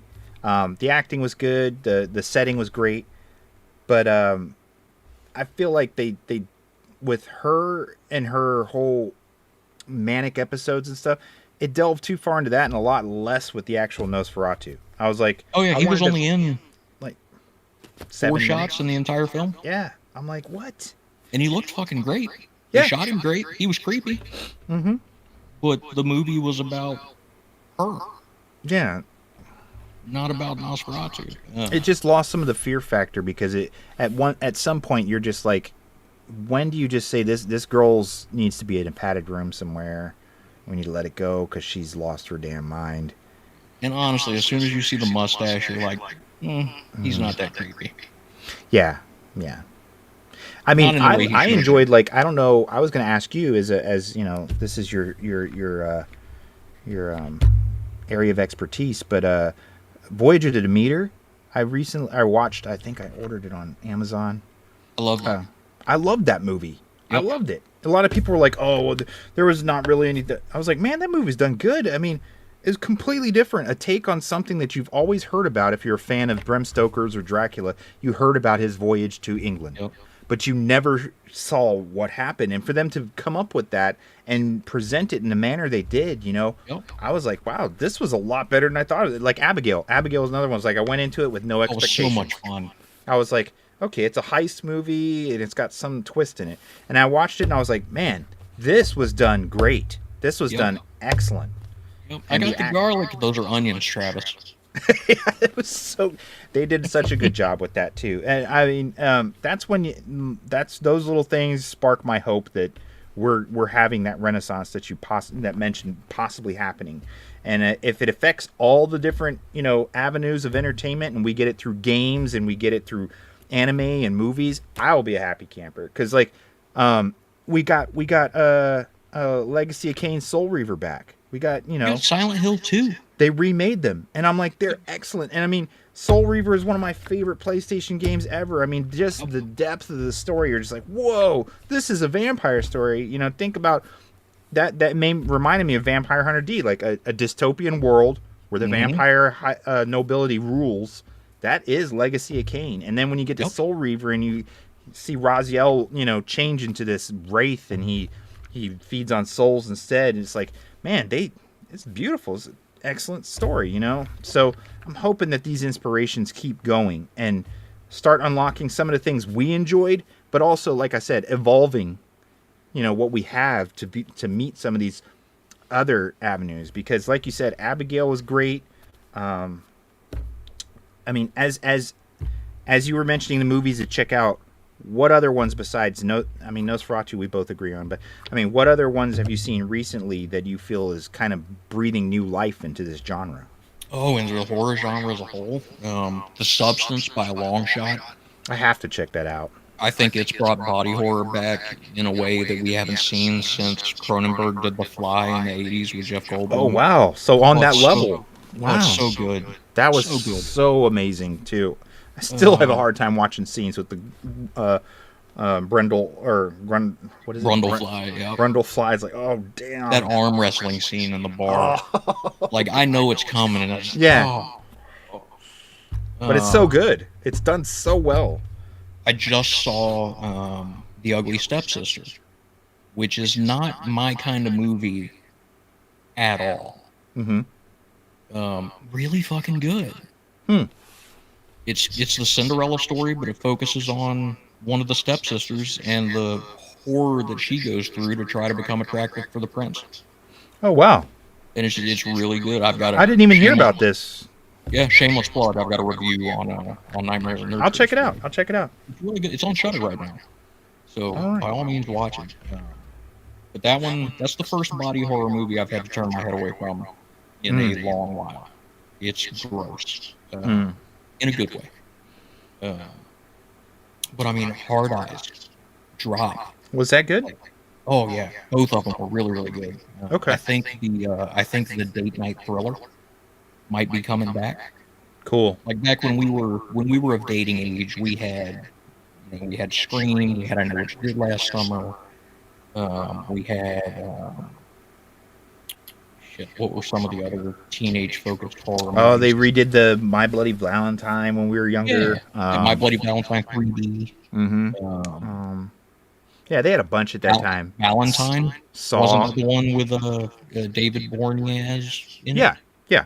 Yeah, that's right. Valentine and the Cupid Mask. we had Saw movies. Yep. We had a bunch of late 90s, early 2000s, just like you said, date night thriller flicks or horror movies that just and I think it's coming back around. And then when you look at something like Longlegs, right? When you compare that to the old school Along Came a Spider or All the Girls, right? I think that's making a comeback too. So horror as a genre, along with all of its subgenres, I think is really starting to pick up, and I would love to see it do the same in the anime space. I know it would definitely draw me in a little bit more because I'm still biased. I still have that oh my god this mindset toward it, or the Tenchi Muyo type animes where it's all giggling and brightly colored and not very scary. But yeah, overall, I think there's good stuff coming. I think cinema's taken off in a way that it hasn't since COVID. I think we're finally getting to that point where it's coming back up. I think Sinners is the perfect example of that. I know. Which was going to be my next recommendation if you're looking for a vampire movie. Absolutely, I back that recommendation 110%. Holy it's probably shit, my favorite vampire movie now. Yep, spoiler-free review for that available on the channel. Definitely check that out. I also did a 2-hour plus podcast with Black Mac from the Smoke Pit and No Gimmicks. I'm telling you, Ryan Coogler is just gifted, and the amount of research and building he does, it shows. It makes it worth it, because all that time he takes to put into making it real, you feel it. I mean, it's wonderful. It is. It's silly, man, the level of work. I put on Blue Sky the other day. I would love to see him and Kendrick Lamar get together. Oh, yeah. And work on a stage production. because they both worked together on the Black Panther soundtrack. Mm-hmm. I would love to see them do something from a narrative standpoint. Like I think with Oh man, Coogler's I could think of vision, so many movies I'd love them to touch on. Like, it's not one of the bigger Denzel movies, but Fallen. oh, so good. When I think Ryan Coogler could take a property and bring it back for us, that would be amazing. That's one of those movies. I love it. It's a great Denzel movie. It's a great John John Goodman. Goodman. John Goodman's in it. It's done so well. But yeah, and what's that guy's name? Elias Cote. He's in it. I mean, it's just a good movie all around. But there's so many like I could see the thriller come back and I hope you're right. I hope it comes back and we get a chance for new generations to appreciate it and maybe even put some of their own spin on it. I'm okay with that. I'm okay I with would love to see what a Gen Z thriller. serial killer movie would look like. Yeah, it would be interesting. Honestly. Yeah. Like I just as a late Gen X, early millennial, Zennial, whatever the fuck I am, depending on which Yeah. article you're reading at the time. I would love to see some of these younger cats dig in and really see what they're capable of. I mean, Coogler's what, 32, 36? Yeah. Something Yeah. like that. Like And super he's good. throwing out magic. I mean, really. Banger after banger, man. Yeah. He hasn't done a bad movie yet. No. The only one that's come close, I think, was Wakanda Forever, and that wasn't his fault. That was nobody's fault. They had to make do with what they had, That movie suffered because Chadwick Boseman died, and it had to be a memorial. Yeah. Otherwise, the audience would have revolted against it. Yeah, and I mean, even then, the actors and everybody involved with Black Panther wanted, in a way, to pay homage to the man, Yep. but not abandon the series. But that was the best thing they could do with what they had. Like, we'll And carry they it to did a this great point. job with it. We'll leave it on a note that, hey, Chadwick or Chala lives on, and that's the best they could do. Which I agree with you. That's probably his weakest movie, and it's still not terrible. Have you seen Fruitvale Station? I love that movie. I love it and I hate it. I hate it so much because you're so angry watching it. But you're like, it's so good though. Yeah. He I mean, doesn't have a bad movie to his name, and I don't think I could say that for any other director right now. Yeah, I agree. He is. The Russo brothers are probably the next closest because I haven't disliked anything that they've put out. And they probably are responsible for my favorite part of the whole MCU, which is Captain America, Winter Soldier, and Civil War, and the hands they put into Infinity War. And I mean, they were able to touch on your heartstrings, but also command the presence of some seriously like hair raising moments and some goosebumps. And I mean, some of the most profound scenes that you've seen throughout the MCU. So we're going way off topic. Oh yeah. Sorry, Okay, we got time. we're at over an hour and a half now. Oh shit, man! I went 2 hours of blast. As long as you got time, I got time. Yeah. So, looking at it that way, right? If we look at Sinners, which is a vampire movie, but a highly successful one, right? And then we look at Captain America, Winter Soldier, and Civil War, right? What do all those things have in common that the vampire movies that failed and the superhero movies that failed don't have?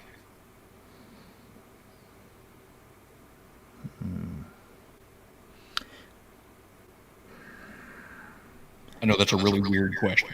I think it has to do with character depth and the lack of black and white. Kind of. So the way I look at it, right? If you take the vampires out of Sinners and replace them with white assholes that are just charismatic, the movie still works. Mm-hmm.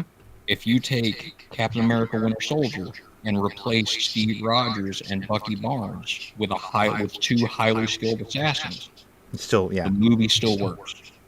And it's the same with Civil War. Yeah. Right? For all of these films, the story itself was strong enough that it could stand on its own, and then they overlaid the supernatural or the superhuman over top. Yeah, exactly. Yeah. Ghostbusters. That's why Ghostbusters is one of the most successful horror movies of all time. Mm-hmm. It just happens to be a comedy. Yeah. Because they wrote a genuinely scary ghost movie and then made it funny. Yeah. Right? I think you're right. Spot on. Right now. I agree. That's definitely part of it. Is the story has to be strong. It has to be relatable. And I think another thing too, and the reason why I bring up the black and white is when you make an enemy that's in a gray area, or an enemy, or you can't just determine who's right and who's wrong. That makes the conflict engaging. It makes you want to sit through it because you're like, I can see this guy's side and I see that guy's side, you know? Yeah. And in Sinners, there's a point when, I know, you know, spoiler alert, but, and you've already done a review, but with the vampire, the head vampire, when he's speaking to Smoke and he's talking to him about what he wants and to build a family and that he accepts everyone, there's a point where you're like, you know, with everything they face, all the hardship and horrors in the world that was, you know, that they were forced to live in at that time, it's hard for you to say that you wouldn't want to extend your hand and be like, I want to be accepted. I want to be part of a bigger family that loves, you know, that we're going to protect each other and we're going to, you know, survive together. It's hard because the rest of the world was against them, you know, except for their community. The rest of the world's against them, man. We know it. We live in the country that made that, you know, that world around them. And you're just like, you know, every time you see a conflict like that where you could sit back and go, man, you know, just like Marvel's Civil War or Captain America's Civil War, you see it. You're like, man, I could see Tony's side. I could see Steve's side. You know, I understand both. I follow this one more, but man, you know, I could go. It's tough. It's not an easy answer. And I think part of that what makes that movie great is they kind of put that out there. It's not an easy answer. Steve didn't have an easy way. All he could do was protect his friend and just, you know, stand him and go, look, man, what he did was terrible, but you killing him, I can't let that happen either. So this is where I'm at. And the main thing that it boiled down to for me is that, you know, there was no black and white. Tony wasn't wrong. Neither was Steve. It's just you know, so when you have those kind of conflicts, like one of my favorite examples of that, if you need a broad example or an example to watch, is Crimson Tide with Denzel Washington and Gene Hackman. Rest in peace. He recently was. But the conflict between Denzel and Gene Hackman, and the idea that one of them is right and one of them is wrong, and this could lead to nuclear war across the world. And you're watching it all play out in such a confined and claustrophobic atmosphere. And just the two powerhouse actors back and forth. And you're like, I understand why Denzel's saying, let's hold off. I understand why Gene Hackman's saying, we can't wait because they'll kill everyone you love if we don't act now. So it's, you know, it's that there is no black and white. In that moment, you're not like, this guy's wrong, this guy's right. That's easy. It's not easy, you know, and that's why I think those become engaging. Those movies become the thing that makes you, you know, like, wow, that's really good. And I think like horror is one of those where you usually have just the black and white. You know, this is a bad guy, but horror has evolved. Like Abigail is a good example of that evolution. You had bad guys and someone bad, and then how bad are they? You know, and then you get to the levels of degree, and you're like, are they really wrong? Is this person really wrong? If all she's eating are bad guys, then what's the bad, you know? And then you're like, so those gray areas, and when you have that conflict in your mind, I think that's what makes a story great, is that it's not simple. It's not just a black and white, this is a bad guy, this is the good guy, he's going to fight him and defeat him. That's fine and all if you just want to, you know, entertain, you know, eating your popcorn, watching the action unfold. But if you want something that's going to last forever and be in your you know, your library of great influences, it has to pull you into the conflict to a level to which you're mentally engaged. You're like, you know, like even with Thanos, you're like, man, he's going to destroy half the universe, man. But then he's like, my planet, yeah. You know, and you're like, his planet, he watched people starve to death, and then their world fell apart as they fought over food and everything. So you understand, I mean, this is the MCU version, not the Marvel version, not the Marvel comic version. But you're like, I understand what drove him Yeah. to this idea. Yeah. If Brolin had done it for a chick, it would have been a much different conversation. Exactly. If you're like, wow, he just wants to get in Death's pants. I mean, Hey, I mean, Death in MCU is played by Aubrey Plaza, so a lot of people would be like, I understand Thanos. I understand Thanos. I get it. I don't agree with it, but I understand. And that kind of, I mean, totally, we're on a tangent here, but Yeah. Legion, the series on FX, is another good example of being outside the bubble of what's normally accepted, and it ends up being a great idea, and it sticks with you. Yeah. So yeah, I'm looking forward to seeing what horror's got coming up. There's some good shit coming. Yeah. A lot of good stuff coming. It's gonna be and I'm looking forward. Like I think I asked you before, you're going to cover series as well, certain series? I am. So with it, Welcome to Derry coming out. I think I'm going to do an episode by episode recap and review of that series. Excellent. Especially with Skarsgård coming back as Pennywise. Oh, I know. And man, that kid's gifted. He was so good. All the way back to Hemlock Grove. Oh man, Hemlock Grove was another one. That's an excellent. And he played a dhampir. Yeah, and it was outside the norm, but I think that's one of the things that made you draw into Hemlock Grove is just But yeah, So good. I really wanted to ask you about Alien Earth and the new Predator. What is it, Predator?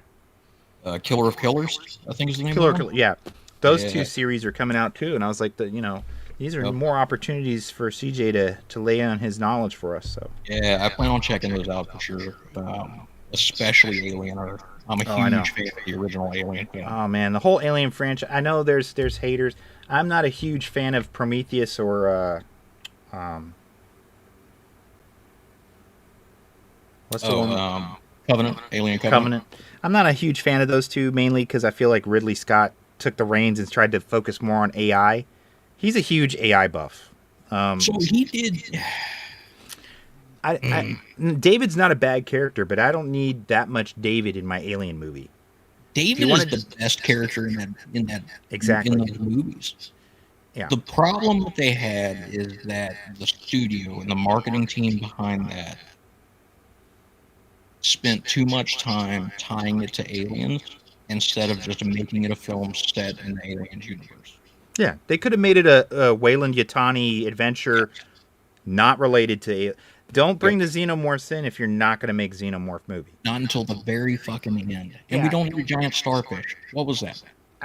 I don't know that. But the creationism story of it and David and everything, I love that stuff. I really like David. As Wayland was amazing.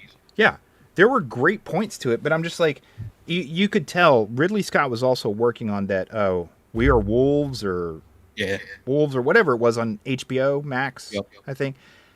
His focus on AI, if that's what you want to do, dude, power to you. We give you respect for coming up with the original Alien. Don't come back and destroy my franchise when you want to continue with your AI story. Go do an AI story. Let someone else, like Neil Blomkamp, would have been amazing. His idea for Alien 5 was amazing. Okay, if you ever get a chance to go back and look, anyone watching, if you're a fan of the Alien franchise, his idea would have brought Hicks and Ripley and just carried on from the story from Aliens. And Newt. Yeah, and Newt. And it would have made sense. It looked great. His idea on his little, like their little sketch art board and stuff for the frames. And it was lost because of battling and arguing between James Cameron, Ridley Scott, and Neil Blomkamp and the studios. So we all lost out, and we ended up, getting stuff that isn't even part of the franchise. So with Alien Earth, I've really got my hopes up that we kind of tilt back towards, the subject matter, even if it goes through the Dark Horse subject matter, like the comics. Those were still really good. Yeah, I think we will. I think, especially after the success of Alien Romulus. Yeah. Oh, that was so good. I think they understand now what they need to do to bring that franchise back. Because there was a very vocal audience for that. And even the people that said that they loved Romulus were vocally negative on the callbacks and what they did with hell, I never can. Bishop and David are the only two androids I can remember. Oh, Ash. Yeah. What they did That with was Ash. unnecessary. Yeah. So I think they've got the audience has given them the lines that they need to draw with them. Mm-hmm. If they decide to do that, is up to them. Yeah. I hope they roll with it. The world is their fucking oyster, man. I mean, you can't kill the Alien franchise. Otherwise, Alien versus Predator Requiem would have done that on its own. Yeah, that was. I enjoyed the first Alien versus Predator. I really did. The whole idea of them, discovering that and I like that origin story of the Predators helping with early man. Yep. Only because early man was a tool for them as well. I thought that was a perfect backstory. And then when they came out with, Prometheus, I was just like, so we got giant ball-headed dudes that created everybody. That created everything. And a space squid. Is there Goo. fear if the space squid eats one, it becomes an alien? What? So in Romulus, though, they tied that up into a neat little bow. They did. Which was Romulus did a good job in trying to pretty much, hey, let's connect what we can to make it work and move forward, because you can't undo. I feel like Prometheus had good ideas in the initial part, and then they just threw a bunch of actors on there. We'll get Idris Elba, we'll get Charlize Theron, we'll get, Noomi Rapace, we'll get all these people, let's throw all these people on here because they know it's going to sell in the theaters. Yep. But then their content sucked. Yep. Like one of the most idiotic things you see is where Charlize Theron and Noomi Rapace's characters are running because the ship is rolling like a donut, and they don't go. And to they the run right in a or the straight left. line, and Yep. Or when the scientists decide to smoke a joint inside an alien structure, taking off their masks and everything, and just smoking a joint on an alien planet. I'm like, come on, why are the people so stupid? How did they get to elected for this space they're mission? Scientists, man. Yeah, I mean, it's like, listen, I am a former software engineer. Common sense has never been the strong suit of the highly intelligent. No, I mean, I understand that. But let's just take it in the frame of what it takes to be an astronaut today. Okay? You go through so much. Just like when you're in the military, it becomes rote memory and muscle memory. Yep. They tell you MOP 4, you're automatically going through the steps. I'm putting a dip in. Yeah. First thing. But I mean, by the 30 seconds later, though, you're in full mop gear, and you're like, I don't even remember sweating your putting this shit balls on. off in the Florida summer. Yeah. Napping underneath We're a folding talking about, table. like, Covenant. They had a whole ship of people that were supposedly trained to be a new colony on another world. These fools went down to the planet without a single piece of protective gear keeping them from anything. And then the guy's going over and sticking his face over spores that just erupt with...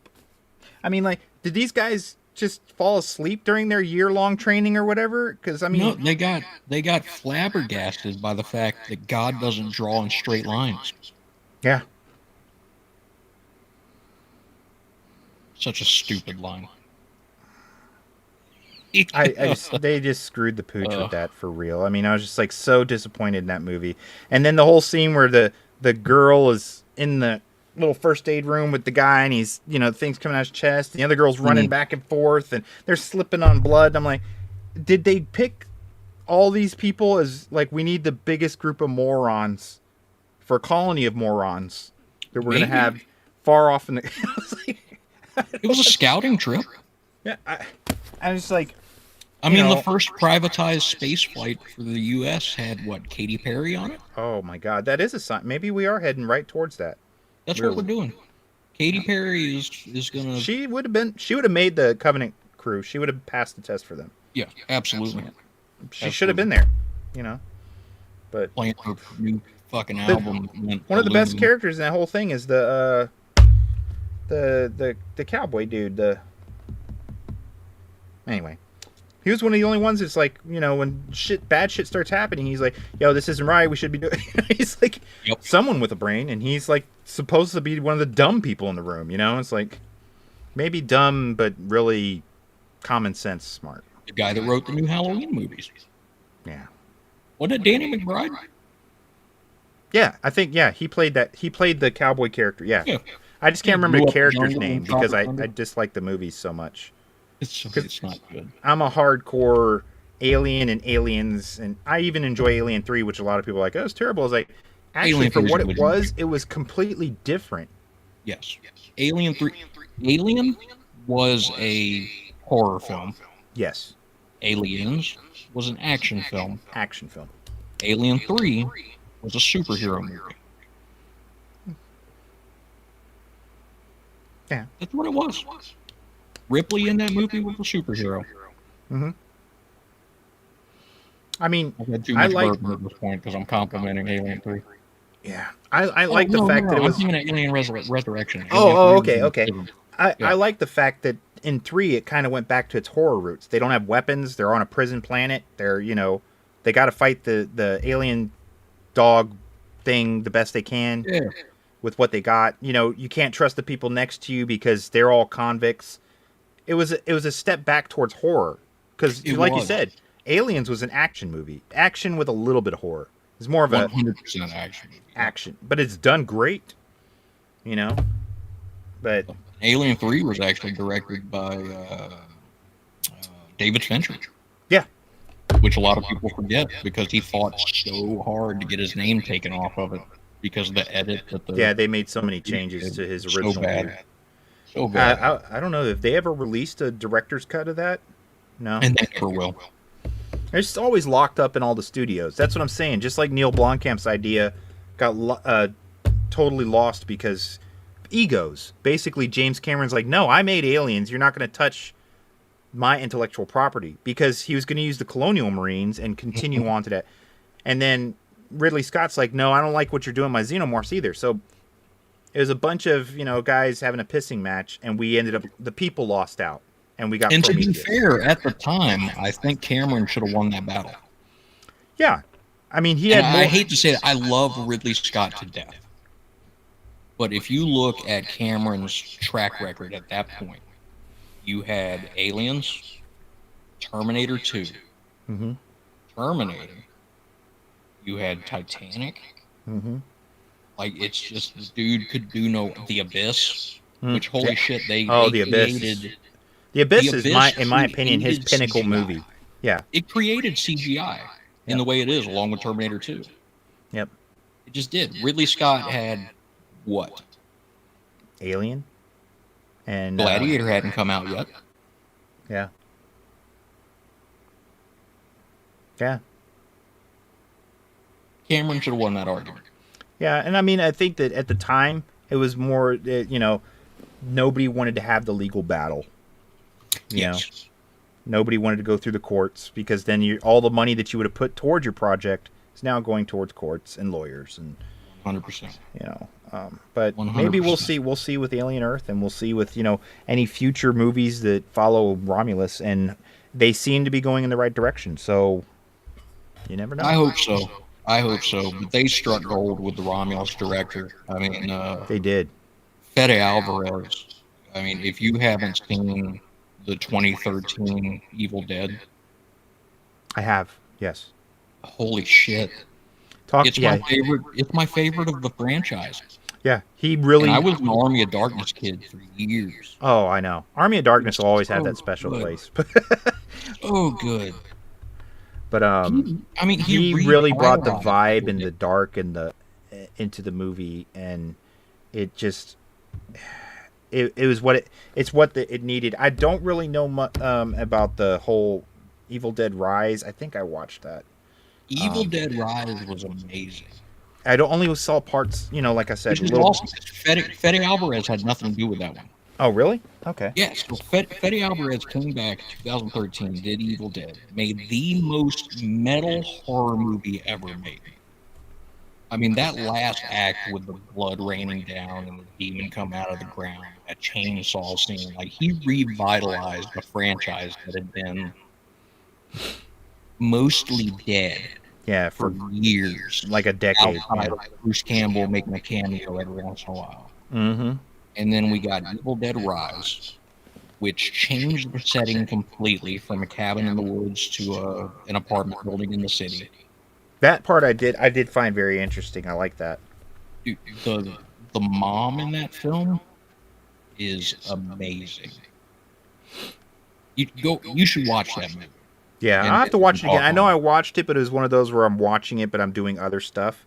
So I'd like to sit down and just watch it because I've always liked the whole approach to the Necronomicon, the whole basically tapping into the void of the demons and learning about them, but at the same time, learning about them unlocks them to your world. So it's like, you know, it's a paradox.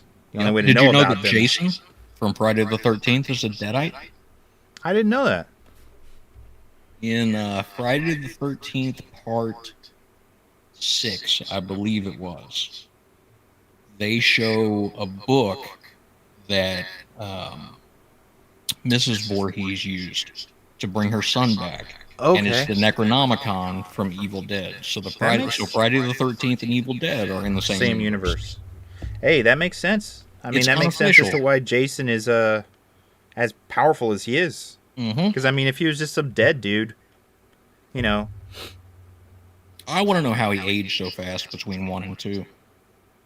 Yeah. How he aged at all if he was dead underneath the water. I mean, he came out of the water to pull the final girl back under. Yeah, at the from end the of first one. And then But that was a dream.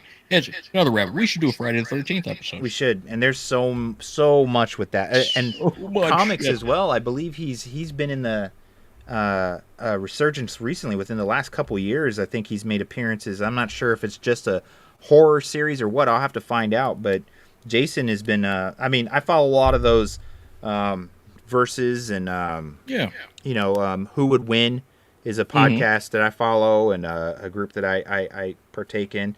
And Yeah, I've been watching that. They got a cool episode coming up. yeah, they throw out some great stuff. Was it Popeye and Ronald McDonald? I think that they're going head to head with. I know they have some hilarious ones sometimes too, but Jason's come up a couple of times, and I always, you know, I'm always like, well, he's kind, you know, against these people wouldn't really, but then I always lose out and forget the mystical part of it, you know. Mhm. So if you talk about the supernatural, especially if he's powered by the Necronomicon, his ability to regenerate would be, you know, incredible. Because one of the ones I was talking about was him facing. Someone had brought up him facing Logan, Wolverine, and I'm like, what can he Jason do? would. I was like, Logan could, you know, chop into pieces. He doesn't have a skeleton that's going to keep him together. But I'm like, he'll come back though. He So does it's like- after Jason X. Yeah. So, I mean, but he comes back even after Jason goes to hell and stuff. He comes back. So Oh yeah, he gets struck by I want to say he gets struck by lightning. lightning, yeah, brings him Brought out of the back ground down. or something. I'm just saying, supernaturally, he can't be killed permanently. So, in a way, it would be a battle that would never. I mean, Logan could chop him to pieces and then leave, but Jason's going to come back. You know what I Yep. mean? So, and then Jason could maybe hurt Wolverine enough to where he'll die for a few seconds, but then he's going to come back. So it's like a never-ending, you know, whatever. Because they're like, well, he could pull him apart. I'm like, look, the only person I've ever seen pull Logan apart is Hulk.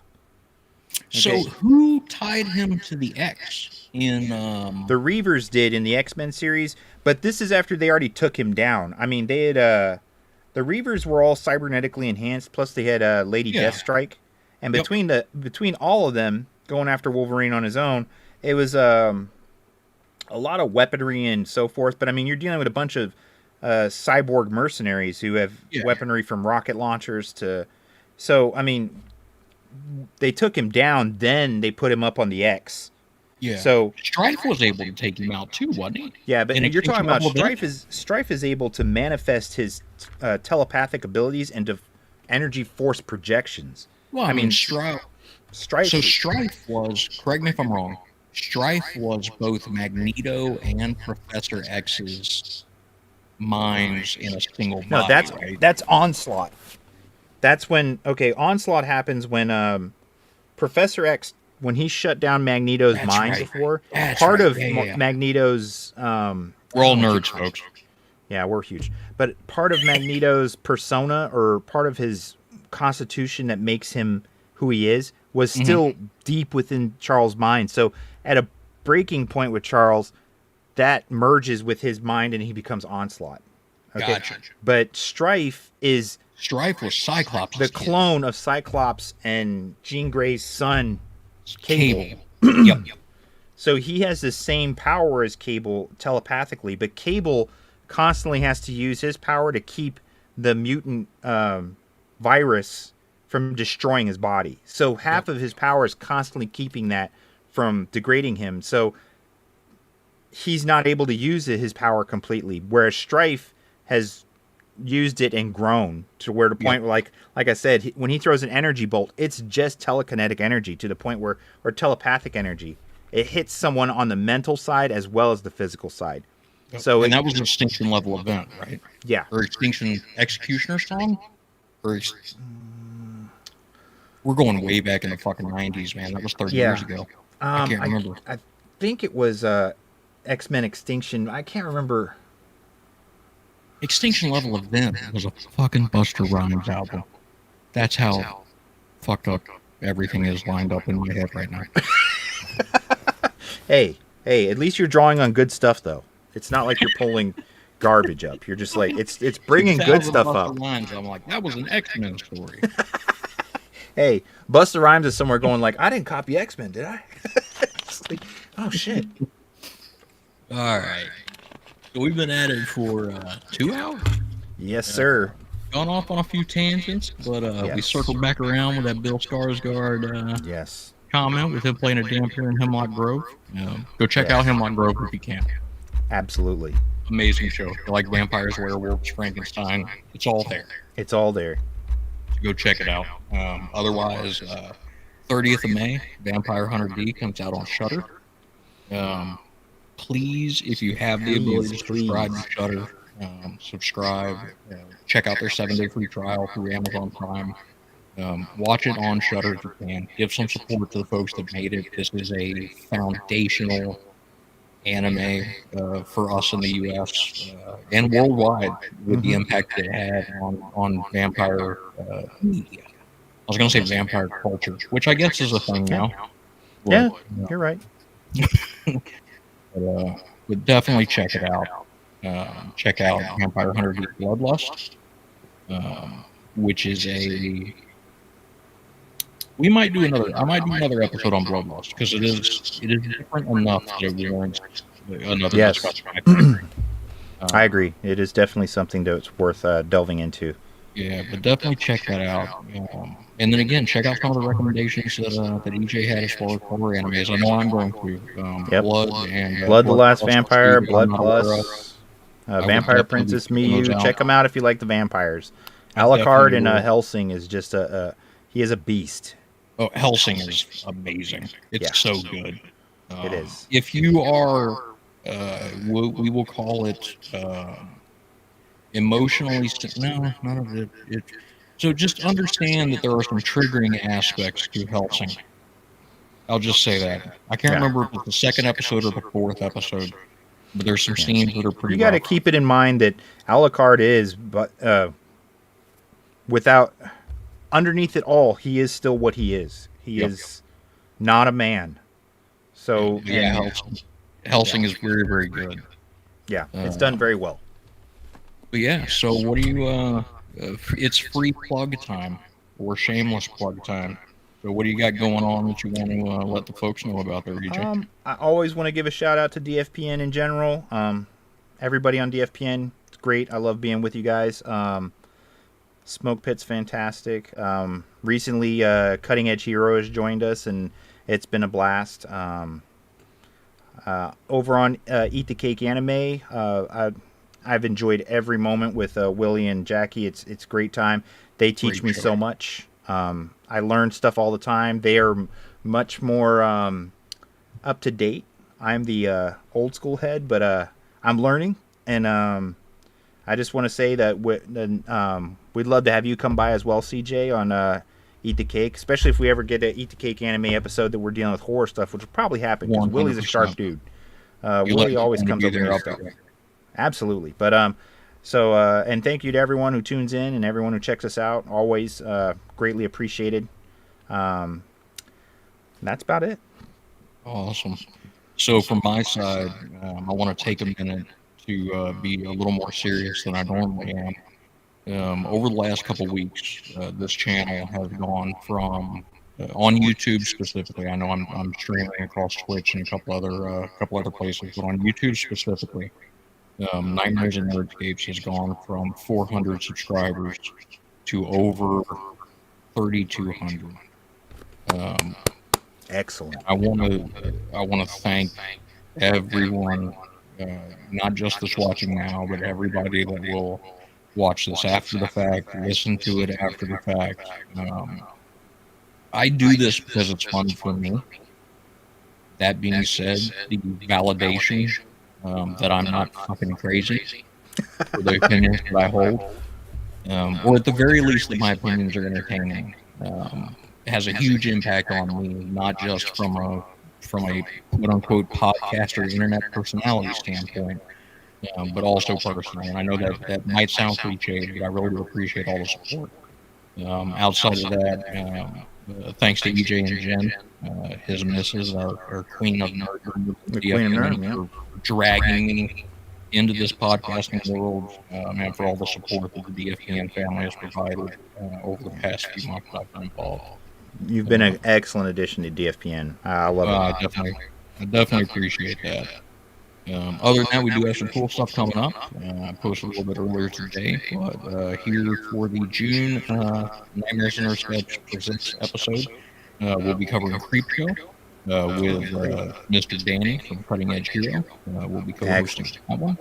And then for July, I'm actually going to be covering one of the animes that we spoke about a little earlier, Uzumaki, which is based on Shinju Ito's work. Great content there. From a manga standpoint, is, from my opinion, Japan's godfather of horror. Absolutely. I've never seen more disturbing imagery than I have from. It's very haunting, all of it. It is. So I'm very much looking forward to that. But we got other cool stuff coming on. As always, be sure to check out the Smoke Book podcast on Fridays with Mac and Black Mac. And then we've got Eat the Cake Anime every other Thursday. Yep. So check those guys out. Cutting Edge Hero live every Wednesday with Danny, Jen, and Landon hosting, and then Randy, our Imagine Dragons fanboy, helping out on the technology side of the house. Yeah. We got the United States Department of Nerds. There's a lot of stuff going on. We got a lot of cool folks doing a lot of cool stuff, and we definitely appreciate the support and look forward to sharing the journey with you. So with all that said, I'm CJ, at CJ Loves Horror on Blue Sky, and everybody else you can think of. I've got my man EJ here from Eat the Cake Anime, and we will catch you later. Take care. Thanks for watching. Cheers.